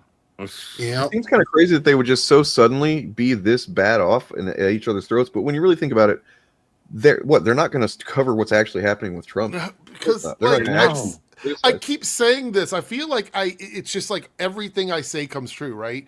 They're fighting with each other because they have no one else to fight with. They control everything politically. There's nothing they can do except repeat Trump's talking points. Candace ain't going to do that. I mean, they would actually comment on what's going on with Trump and say, you know, this is not exactly. Good. But they're not going to do that. So they're cannibalizing each other because they're trying to make money off of ad revenue and outrage, and they can only do it within their own community right now. But I mean, that's the thing. So like they wanted, you know, they're all about generating outrage. Problem is they can't get outrage at the government or all that stuff anymore because they've won. They've won all the power. So all they can do is fight amongst themselves. I mean, and let's not forget, going back to what Eric was saying about repress homosexuality, they have to repress their hatred of each other in order to get along. Yeah. So, like we've said before, they all present a united front, but behind the scenes, they all hate each other. Oh yeah. And so, like on the left, I would say there's a lot of left-wing infighting, but that's more like, say you've got an elastic band and you stretch it and let it return, and then you stretch it a bit more and let it return, and that's the sort of infighting on the left. It's almost constant. I would also say on the left, it's about typically like ethical issues. Well, yeah, of course there is that as well. But on the right, because they're all pulling in different directions while holding a united front, that elastic band is so taut that it doesn't have any give in it, and so eventually it snaps, and that's what we're seeing now, the snapping. Yep. I mean, yeah, it's I mean, it's entertaining, that's for sure, and it'll be interesting to see where everybody ends up. You know what I mean? Like, what does a post Chud YouTube era look like? Right? Like whenever they're no longer they're on speaking terms with each other, and you know, I'm sure that many of them will still be around for quite a while. But like, yeah, it'll just be. Well, I also want to point out there's only a matter of time before they start using slurs towards each other. It's only a matter of time. Well, and apart from Milo Yiannopoulos, none of them are giving up the secrets yet, and they must. Not yet. It's going to happen. I think Candace will be the first to break. I think Candace will be the first. And that's Milo's whole bag, though. That's his whole shtick. Is it like he's done this before, where every once in a while he pops up, he tries to kind of take the pull the curtain back in order to really get some oh my god, I can't believe you said that, and then he kind of just goes away again because that's really the only thing he has the power to do anymore. Nobody will platform for an extended period of time, right? So, the trouble with his shtick is he's been on the outs for so long, he doesn't have any new gossip, so he's only got the old stuff. Well, I also want to point out, Ryan, I think that him converting to being straight is a way of him trying to like erase everything he did in the past. Because remember back in 2016, he tried to like legitimize underage relationships. Yeah, that was something that I he think it was like on even the Joe Rogan podcast. He was talking Yeah. about how that was okay, and it was. So even now Joe he's Rogan trying to gave walk him that back Even by Joe- saying it was a sex addiction. That was what was causing it. I was sex addicted. It made me gay. It also made me defend underage relationships and underage grape and all that stuff. Like all this was justified by his sex addiction. And now he's no longer addicted to sex, which was what made him gay. So I guess it erases all that. All that's gone now. I like how you can just combine those because that makes no sense at all. No sense. Well, if you remember when Michael Douglas came out as being a sex addict, that was also when he announced that he was gay. Oh, Yeah. no, hang on. Oh, wait. No, not at all. He only slept with women during his sex addiction. Because he's It's a straight man. almost It's like weird, you just isn't it? go for the people you're attracted to. Go for Yes, it's almost like that's how it works, right? Yeah.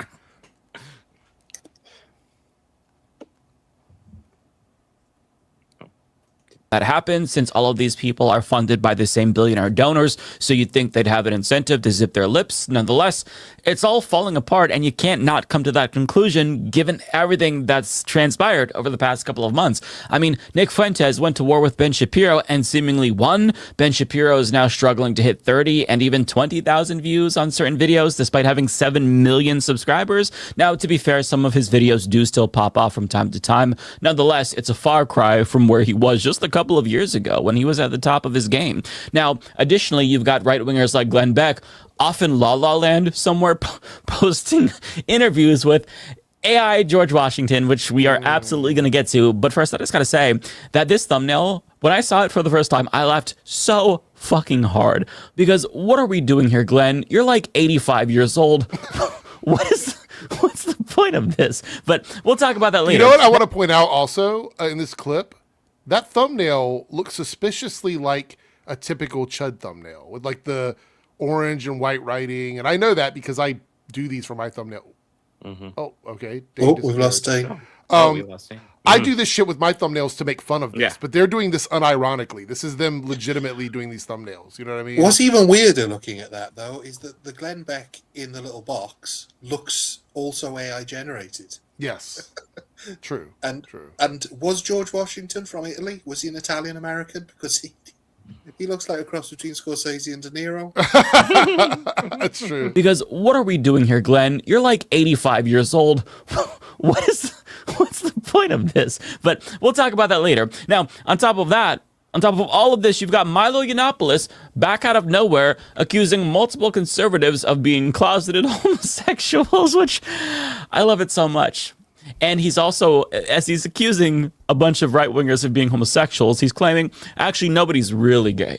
So, we're going to be eating good. Right. So, I didn't even think about that, but that's really funny. So nobody's really gay because it's some sort of addiction and, it just happens or whatever. So no one's really gay, but there's a bunch of really gay, closeted, conservative people out there as well. So that's... that makes sense. Today, my friends, because we're going to talk about all of this bullshit and the implosion. So I wasn't sure. This was this your clip, Bob, or Dane's clip? It's Dane's. Okay, well, I'm going to drop it out because I don't want to walk over his clip. He might have something he wanted to show on that one. But it is funny watching a lot of the infighting that's going on right now. 100%. It's just all of it's falling apart. I talked about it the other day that we're seeing less organization between channels now too. They're not doing as much crossover. It's kind of just the same people on the same streams all the time. Comicsgate is having sort of an implosion at the moment. Gamer from Mars did an expose video on Comicsgate 2 days ago. It's an hour-long video where he breaks down all of the drama and the decline of Comicsgate, which I'm probably going to watch and react to because I think it's kind of interesting. I didn't even realize that people were still... outside of our bubble, that people were still keeping up with anything to do with Comicsgate, to be honest. I mean, the fact that they seem Gamers to from Mars yeah. did that video means that I think there are some people who are at least interested in it. It seems to become somewhat irrelevant, especially with Rippaverse just not doing well. The Rippaverse. Where's that guy at in the chat? Well, this is something that's weird that's happened to me as well on my unlogged in account. I don't know if it's happened to you guys or anyone in chat, but I've been getting a lot of stuff from a Stargate channel pop up in my recommended. Stargate? What, Yeah, the franchise Stargate? Yeah, it's not an official Oh. channel; it's a fan channel, but it's called Dial the Gate or something like that. I think Gate World and Dial the Gate are both non-Chud channels, though, right? Well, one of the Dial Yeah. the Gate interviewed that Star Wars girl recently. So she is really going all in on this Stargate stuff, and I think it's because, again, there's a lack of stuff to talk about, and so Right. they're jumping on everything. I'm an OG Stargate fan. I loved it since the movie. I watched all the shows multiple times, including Stargate Universe. I mean, I came in late to SG1, but I've seen it all. So I probably will start covering it at some point on my Reloaded channel within the next couple weeks or whatever. But well, why weird is thing that about it- Star Wars girl kind of limits your branding for stuff? But Yeah. Well, it was just weird because about 2 weeks ago, I think it was when they announced that Stargate was coming back in some sort of fashion. All of Yeah, a it's sudden not in my clear what, recommend, but we are getting a I new was series getting or something. 3 or 4 of this channel's videos recommended, and they're quite a small channel. So I was wondering, because I've never searched for anything Stargate related, so I was just wondering if they were paying for promotion of some kind, or I mean, just crack the algorithm.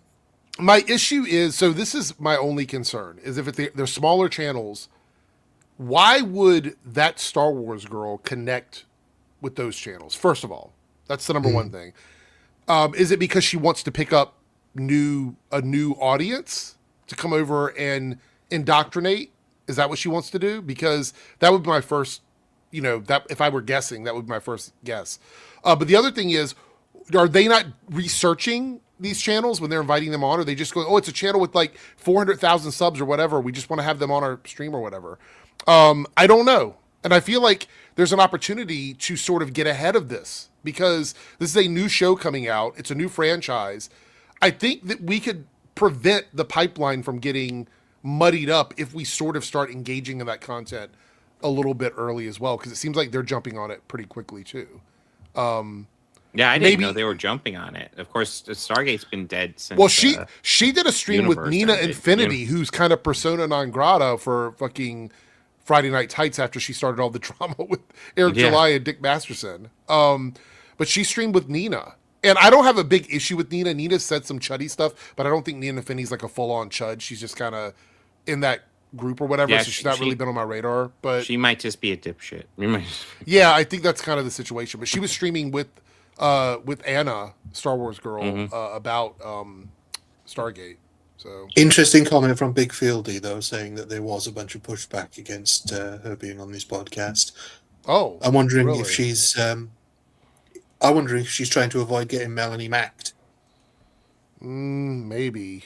She's having a falling out with Comicsgate right now, so that's another issue. Like, she hasn't been really doing anything with the normal Chud network. So, like, Comicsgate was kind of what she fell back on. So she's not doing that even.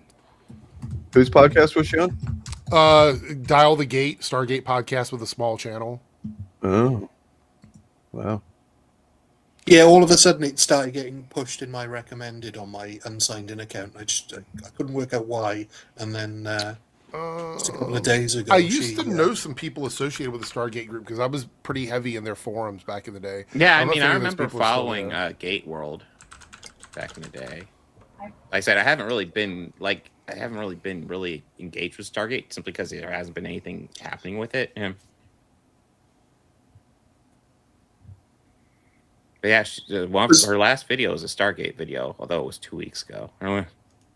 Yeah, because it's not a franchise that I saw the film, and I know that's not really reflective of the series, of any of the series, but it was Actually, I won't say it's completely disconnected. General O'Neill is kind of a different character, but like Daniel Jackson's like the same. Get yourself a glass of water, Bob.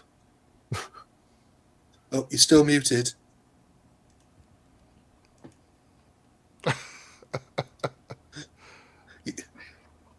I'm doing it backwards.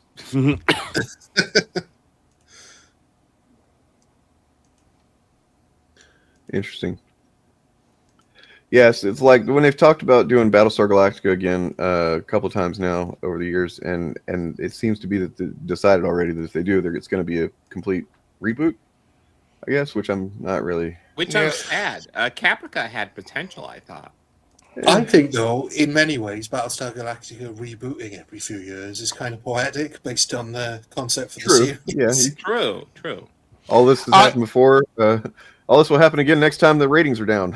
I can tell you right now, the Stargate community does not need Anna involved with it. I'm sorry. No. Like, she doesn't need to be involved with it at all. And actually, I saw she was a guest on one. It was like, I guess he does different guests every week on his podcast, and she was on one of the weeks or whatever. He can have whoever he wants on his podcast, but I think he needs to at least understand the kind of community he's getting involved with. So what do you think that she's doing? Is she like trying to stake out her next grift or what? I said earlier, like I guess you were away, but I said that I think that she is looking for a new audience. I think that she's seeing diminishing returns, and this is a new audience for her. Like they all are. Yeah, but I'm saying I think she's trying to pivot. Like she might actually know a little bit about Stargate, right? And she's trying to pivot into that community because there's nothing going on in the other space, and there's a lot of major infighting in CG right now in Comicsgate, and she's in the middle of it. I just want to respond to a couple comments real quick. Yes, Teal'c was awesome. Christopher Judge was awesome. I hope they do something with him. And then the time loop one. Listen, it's a classic, but everybody needs that one. Come on, get more creative. Come on. I speculated that she's trying not to get Melanie Macked, which I think should be the new phrase for anyone who completely drops off. Yeah, Melanie Mack is pretty much down to one channel with random gaming streams, and that's all she's doing now. So she's not uploading content regularly. She's abandoned two of her channels. So yeah, I didn't. Sorry, I had to get off and talk to my girlfriend for a minute. But like, did y'all discuss how the things that like Milo specifically said about Benny Johnson at all, or no? No, we decided we didn't get very far into the video. Yeah, we actually took the video down because we So weren't we sure can what go it was back you wanted into us it to if talk you about. want. Yeah. I was just wanted to point out that what he said specifically was that it's well known among people on the right that Benny Johnson, and his wife was even aware of it. That apparently they would go to these conventions or whatever, and that she would be like down in the bar at the lobby or the hotel or whatever, and he'd be up there with some dude in the room, and yeah. And of course, Benny Johnson came out with a tweet saying, I'm duty bound to defend my family's honor. And it's like, dude, if you didn't, he's like constantly posting pictures of his family as like props and stuff. Yeah. It's pretty cringe. But yeah, I think it's hilarious. Couldn't happen to, better people, to be honest. Mm-hmm. They tear each other the fuck apart. I think you missed it where I was saying that I believe this is them trying to make up for lack of outside people to target. Yeah. It's just them kind of cannibalizing. Like every single right-wing influencer space is suffering from the same exact thing right now. It's happening in the fandom space. It's happening in the influencer space. It's happening on the political side. We're seeing it with like Marjorie Taylor Greene and stuff like that. The people are this is something that we talked about back when Trump was reelected. That once you win, once you've got the prize and you're in power, there's no one else to go after. So you have to start going after each other because there's no other targets. So, especially if you're doing so badly in the government, in the governing bit of it. Because I think I've said before that of all the lies Trump has told, he could kind of get away with them because they weren't nationwide. But you can't tell people that things are cheaper now when they're not, because everybody notices. You can't lie to everybody. You can't say, oh no, you're imagining that the price has gone up. People notice. Yeah.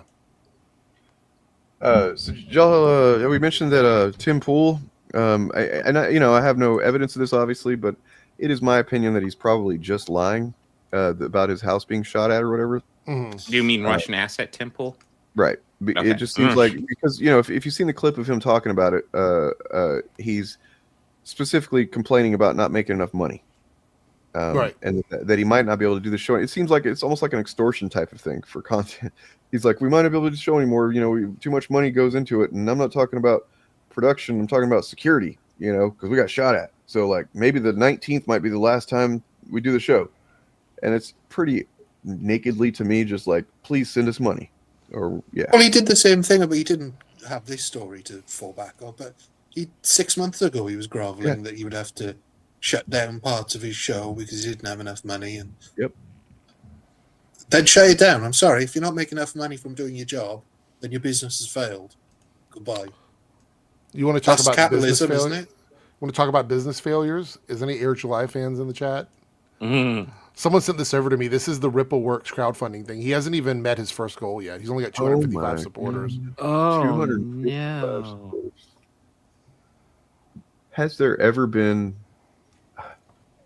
a more spectacular fucking but also Yeah, just slow motion obviously. fall off, man? He obviously needs to call his boss and be like, "Hey, can you give me some money?" I don't know how this happened so quickly, because it really did. It kind of was like 2 years, okay, and then just this past year, irrelevant. Really. I remember there was a whole ecosystem of people just making fun of Eric July. Yeah, and then It's now it's now not even cool or exciting or fun to do that. Like, it's just sad at this point, man. Like, I don't even want to make content about this, really. I'm just like, oh man. Like, okay, look, so here's his channel, okay? Look at the views he's getting, man. These are views like my channel gets. 5K, 4K, 2.5K, and it's been a whole day. And he's talking about like an irrelevant topic, which means the algorithm isn't even promoting him. 6.5K. Oh, look, he had one big support indie animation, 26K views. So that's basically what I think. What he's realized is that he gets a surge whenever he announces a big new thing. People do want to check that out and see what it's about. Probably over half of them are like us, like, "Oh God, what kind of dumb shit is this time?" But like, that's where he's probably, we're probably going to see him do this every once in a while. You know, just like, oh man, he lost another 1K subs last month. So yeah, he's not even trying to hide it anymore. He just going crazy fucking amount of views for that number of subs. Looking at his crowdfunder, though, I mean, he wants 50K to make 10 animated shorts. So that's $5,000 a short. How short are they going to be? Very Especially short. when if he reaches 100K, he's going to make a action-packed trailer. So like 3-5 minutes long. We've already seen what his action-packed trailers look like. Yeah, so so you're not even getting how long would you say a trailer is on average? 1.5 to 3 minutes. 2.5. Right? Yeah, 2.5 minutes. Okay, so that means the shorts are going to be even shorter than that because they're shorts, right? So you're going to get 10 shorter than trailer shorts for $50,000. Yeah, I mean, based on the maths, you're looking at 1.5 minutes split 10 ways. So that's like 90 seconds worth of 10. So 9 seconds a trailer, a short. Yeah. Yeah, I remember when people wouldn't shut up about the Rippaverse. They did so much. I actually covered Eric July freaking 3 years ago. Yeah, think about that, Bob. Me and you both covered him for the first time for the same reason. We had people just like wanting us to cover it. Not all of them were just like wanting us to laugh either. There were some people that were like, legitimately, do you think this is going to be good comics? Or yeah. Yeah. Let's see here. Fun fact: his comic was shit. Which is why people didn't keep coming back. I mean, it's if your product sucks, even if, all right, it does what it says. It's a comic book. But if it's not good, people come back for good art. All right, for a little bit of perspective, I want to show what the Rippaverse channel is doing, right? Because this is really interesting. So the Rippaverse channel here. Okay, this is 24,000.5K subs, right? Their video, like if you look here, not even 1,000 views, but here, not even 1,000 views, 4 days, didn't get 1,000 views. But down here, if you look at these videos, 2.3K, 1.6K, 1.7K, think about now how many views and difference this is between his main channel. So like, if you're looking here at 2.3K, there was a video on his channel with almost 500,000 subscribers that were like 4.7K views. So this channel isn't doing that much. Actually, actually, if you do run the numbers by percentage, this channel's probably doing better. I was about ready to say than his main channel is doing. This channel is doing better if you compare views to subscribers. That's pretty crazy. I don't know. Is Gothic still doing his shit for him or what? She streams video games for him now. Oh. Riplicade. She Riplicade. streams Yeah. video games for him? She has a video game stream promoted by the Ripaverse called Rip Arcade. I'm assuming they're not Ripaverse games, No, right? no, it's just her playing games. Those don't and exist, do they? They answering questions about the Ripaverse while she's gaming. That's not a thing. That's not a thing. Well, the thing is, I was looking to see when the last video came out, and it was... Hold on, let's see. Rip Arcade. I just want to see a Ripaverse game where you pick up a mission and just like, well, I don't want to. So I do it, think but I your think it's mom only will yell once a at you. week, and it's like 2 hours a week. She did it like 6 days ago. And she is streaming... I don't even know what game this is. I think it's an X-Men game. Oh, she's just random games. I don't know. Does anybody give a shit about that? I don't think that's... No. I don't know why she's doing it for Eric July. That's just a gaming stream. Yeah, I don't see the connection there. I'm gonna hire this woman to play video games on stream and answer questions about my publishing line. Which, keep in mind, she's just a person that reads off of a teleprompter. She doesn't really know what's going on. Yeah. But of course, he doesn't either. So, True.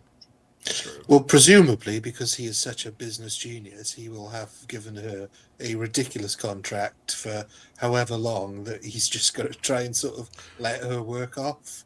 Well, I want to stress, Ryan, it's pronounced business. Also, he is a craven libertarian opportunist, so I'm sure that he's got her in some kind of like indentured type of thing. Well, oddly enough, he made a video the other day where he was like saying we'll always employ Americans and we'll never like use AI. And there's been several like infographics of his employees. Like 97% of them are not Americans. The Soska sisters are Canadians, and they're like the head of the lore department. You know what I mean? Like Kanan White is the only person on his team that works with him regularly that is an actual American. Everyone else is an international employee. So it's so stupid. I guarantee he was so buzzed with the success of the Riververse that he gave all of these people, like the Soska sisters, have probably got a contract that he can't get out of. So has this Gothic's woman. I swear he's given them all contracts that he can't get out of. So they're going to be doing basically this, because why else would you employ somebody to do a gaming stream on your behalf? That's ridiculous. Just real quick, talk about not doing AI, and here's some artwork from Force Man. Here's some artwork. Looks beautiful. We're winning with this one. The two hands merged together like a mutation with like a million fingers on it. It's like, the fuck are we looking at? I was trying to look for so like there's a couple of websites where you can read some comics for free if you want to. But they've got like 3 different Ripaverse comics up there still. But I guess nobody's scanned the new ones, and I guess not enough people have. They're bad. Yeah, they're bad. That's the problem. I am morbidly, interested. So I think in my mind, I've kind of pieced together when all of this started to go south for him. Do you remember earlier this year, like very early in the year, he made the video where he said that he got blacklisted, I guess, or shut out from working with some other studio or something like that. I think that his intention was to expand with this new studio, and then he couldn't make it happen because they looked at his channel and they were like, "Fuck this guy, we're not working with him." You know what I mean?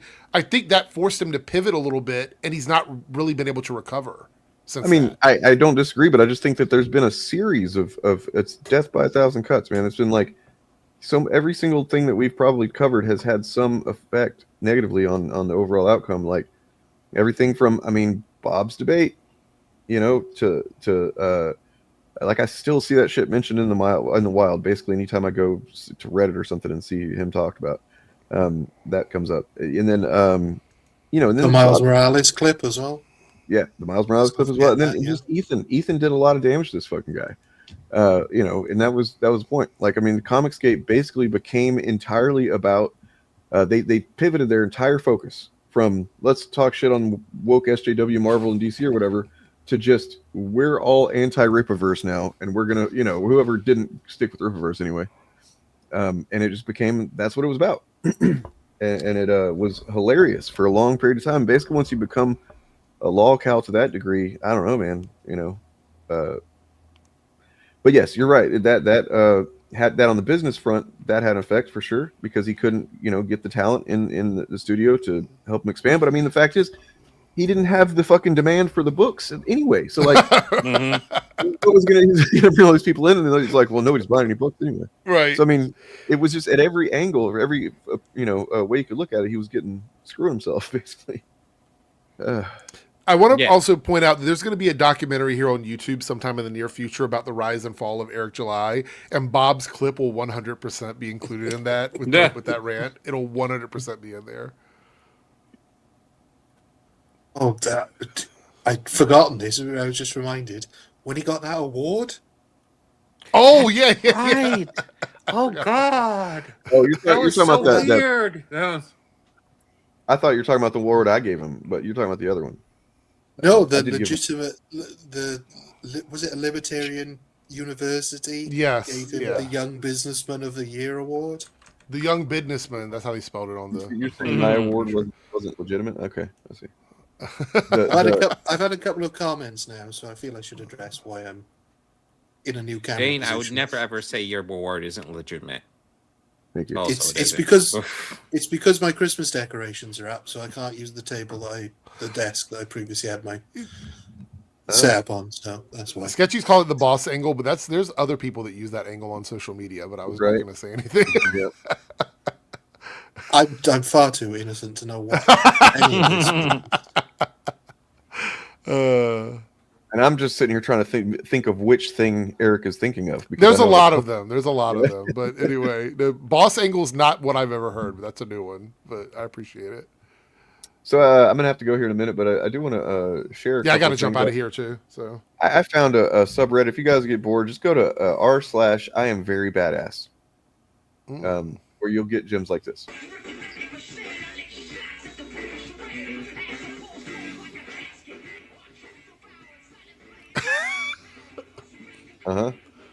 What's he doing there? I don't know. He's leaning over. He's doing something to his nose. I don't know. I don't know what's going on there, but okay, he's back.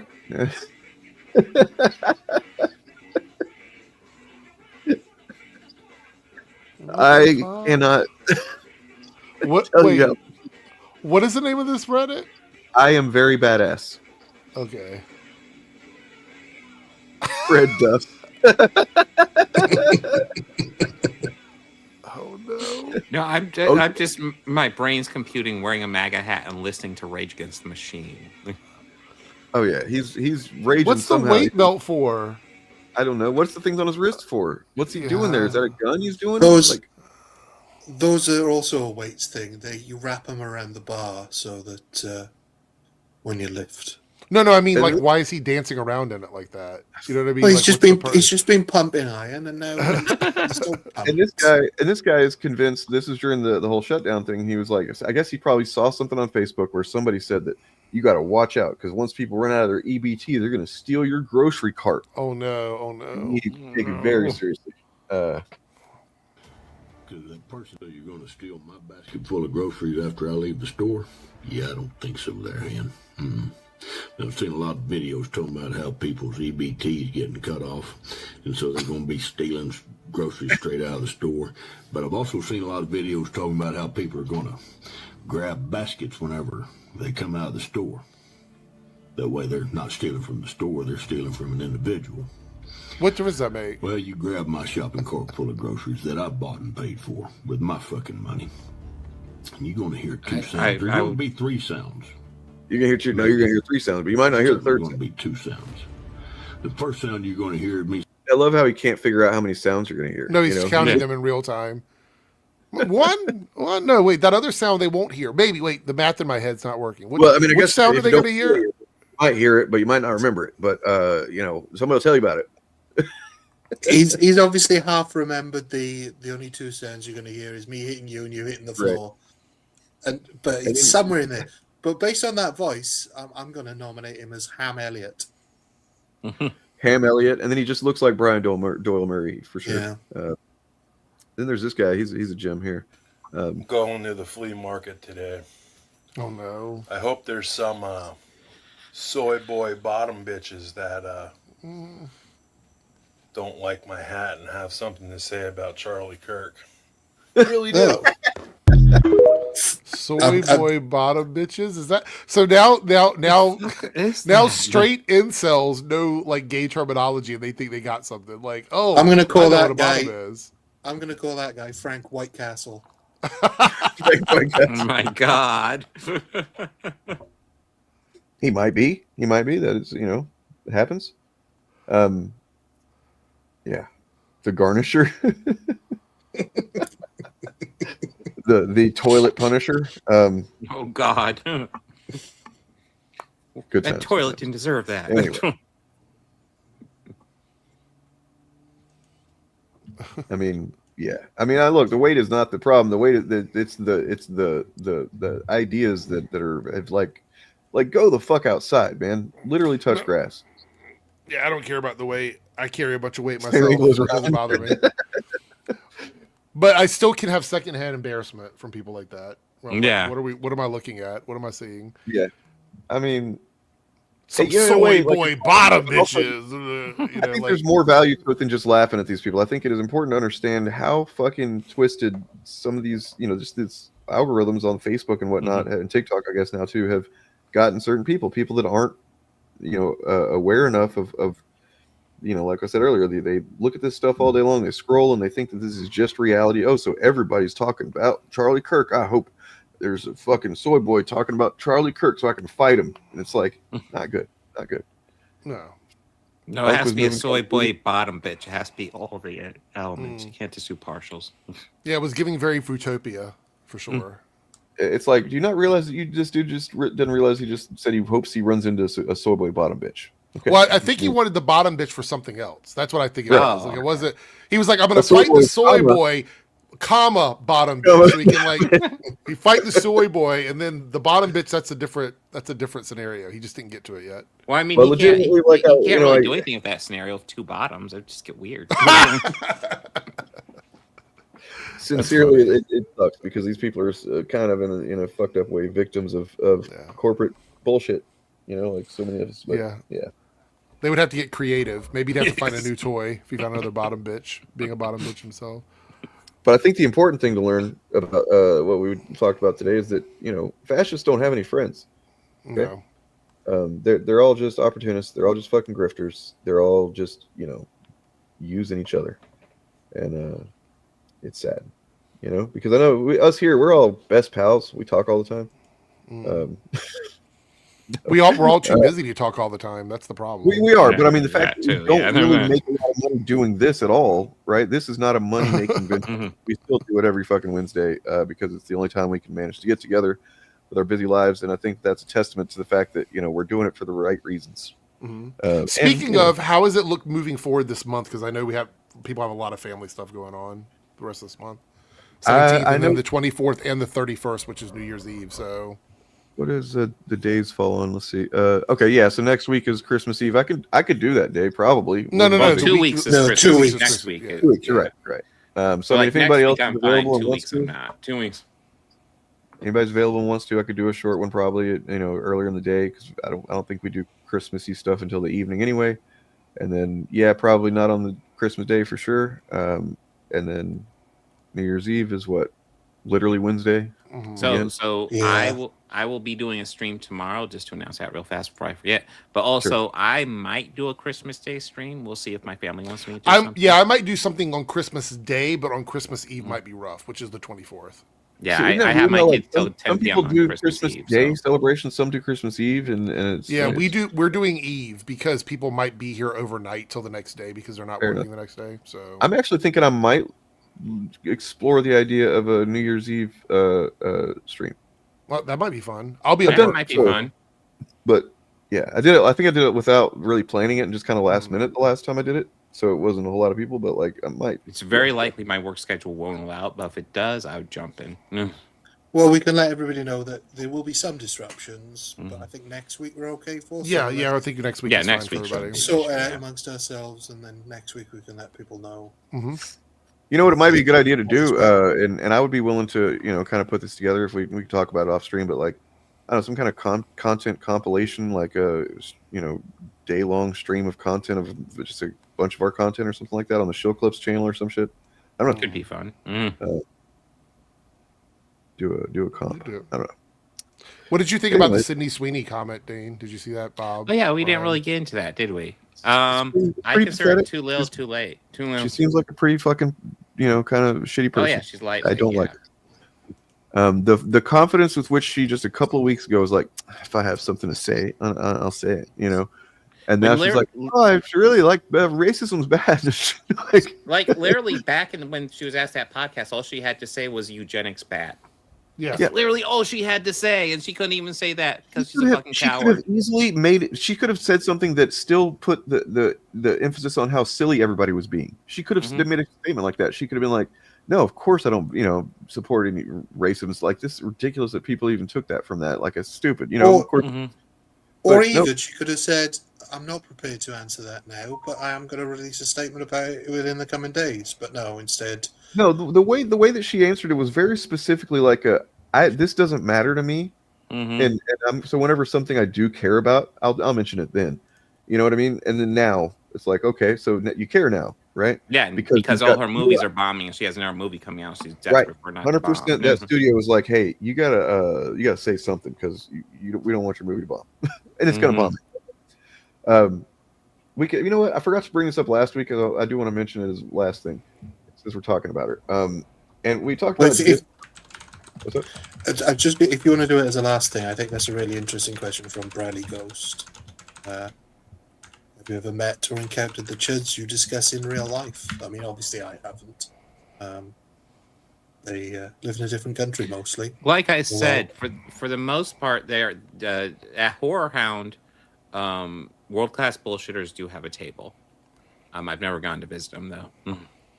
I have ran into a couple of them before they were chuds, basically. Like Robert Meyer Burnett.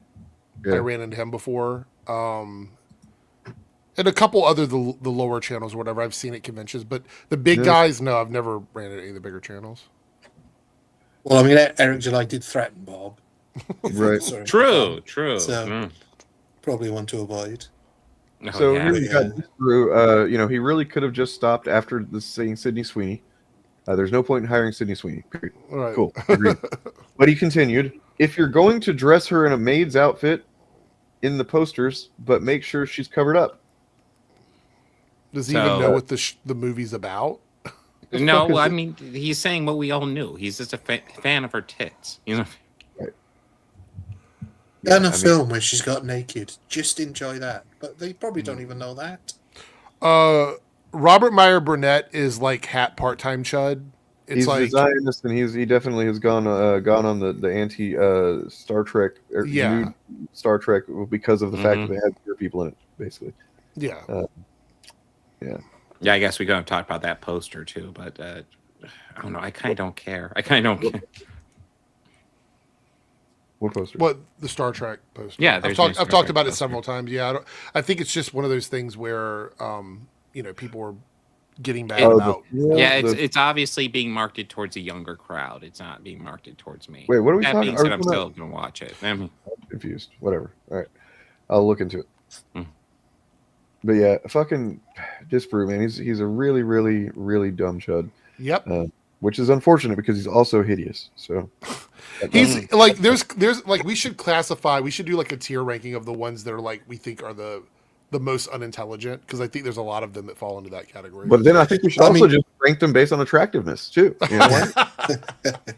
I mean, they're all like, the second they open their mouths, they're all just not attractive. Yeah, so I don't want to fuck any of these guys. You know, number one, I'm not gay, but number two, if I were, they know when they were. One that really epitomizes the true meaning of chud, though, the original, the cannibalistic humanoid underground dweller, because He does look like he lives underground. He does look like he dwells in the dark. Yeah. I mean, like, I guess Shuan Head's kind of a chud. Like, before she opens her mouth, I might consider her attractive. She opens her mouth, I'm like, no. I'm like, yeah. I don't know. Never been too into those mousy types, you know. But yeah, she's definitely a chud. All right, that's all we got, folks. Everybody, promote yourselves. oh, yes. I'll be streaming tomorrow, going over comic books, going over chuds, maybe do a manga. I don't know. That was kind of fun last week. But yeah, it will be earlier. I'm thinking my daughter has a concert in the evening, so I'll probably want to start streaming around 1. That's Eastern Standard Time. So yeah, it would be a couple hours earlier than this stream started. So just keep an eye out for that. I'm doing the Game Awards tomorrow night. So on both channels, I will be streaming around 7:30, and I will go on till around 11:30 because I'm pretty sure there's going to be a lot of trailers and stuff dropped tomorrow. So Ooh. I'll be doing that on both channels. Yeah, that's pretty much it for now. And I'll be doing my usual videos on Rockford Files this weekend, leading up to Christmas. Well, that's me. Cool. Okay. Friday is when I believe I'll be going ahead and making the full album, which is essentially complete. It's being mastered now, available. And so, yeah, show up to the stream on Friday, and I'll hook you up with free downloads of that motherfucker. Early Christmas present to the audience. Yep. Yay. So, worked hard on it. It's pretty good, I think. It's fun, for sure. Yeah. Sounds like a plan. What do we got here? What are we going out on? We went on that last week. Let's fix this.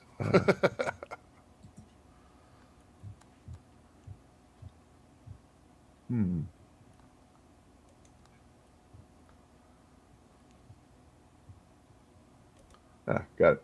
Since you got to mention early in the stream, we'll do this. All right, everybody. Peace. Greetings, my friends. Thank you for watching this video. And if you would be so kind, please subscribe if you like what you see. Help our channel to keep growing and keep fighting the war to save pop culture.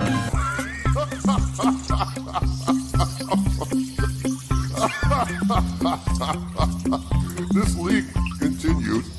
Oh.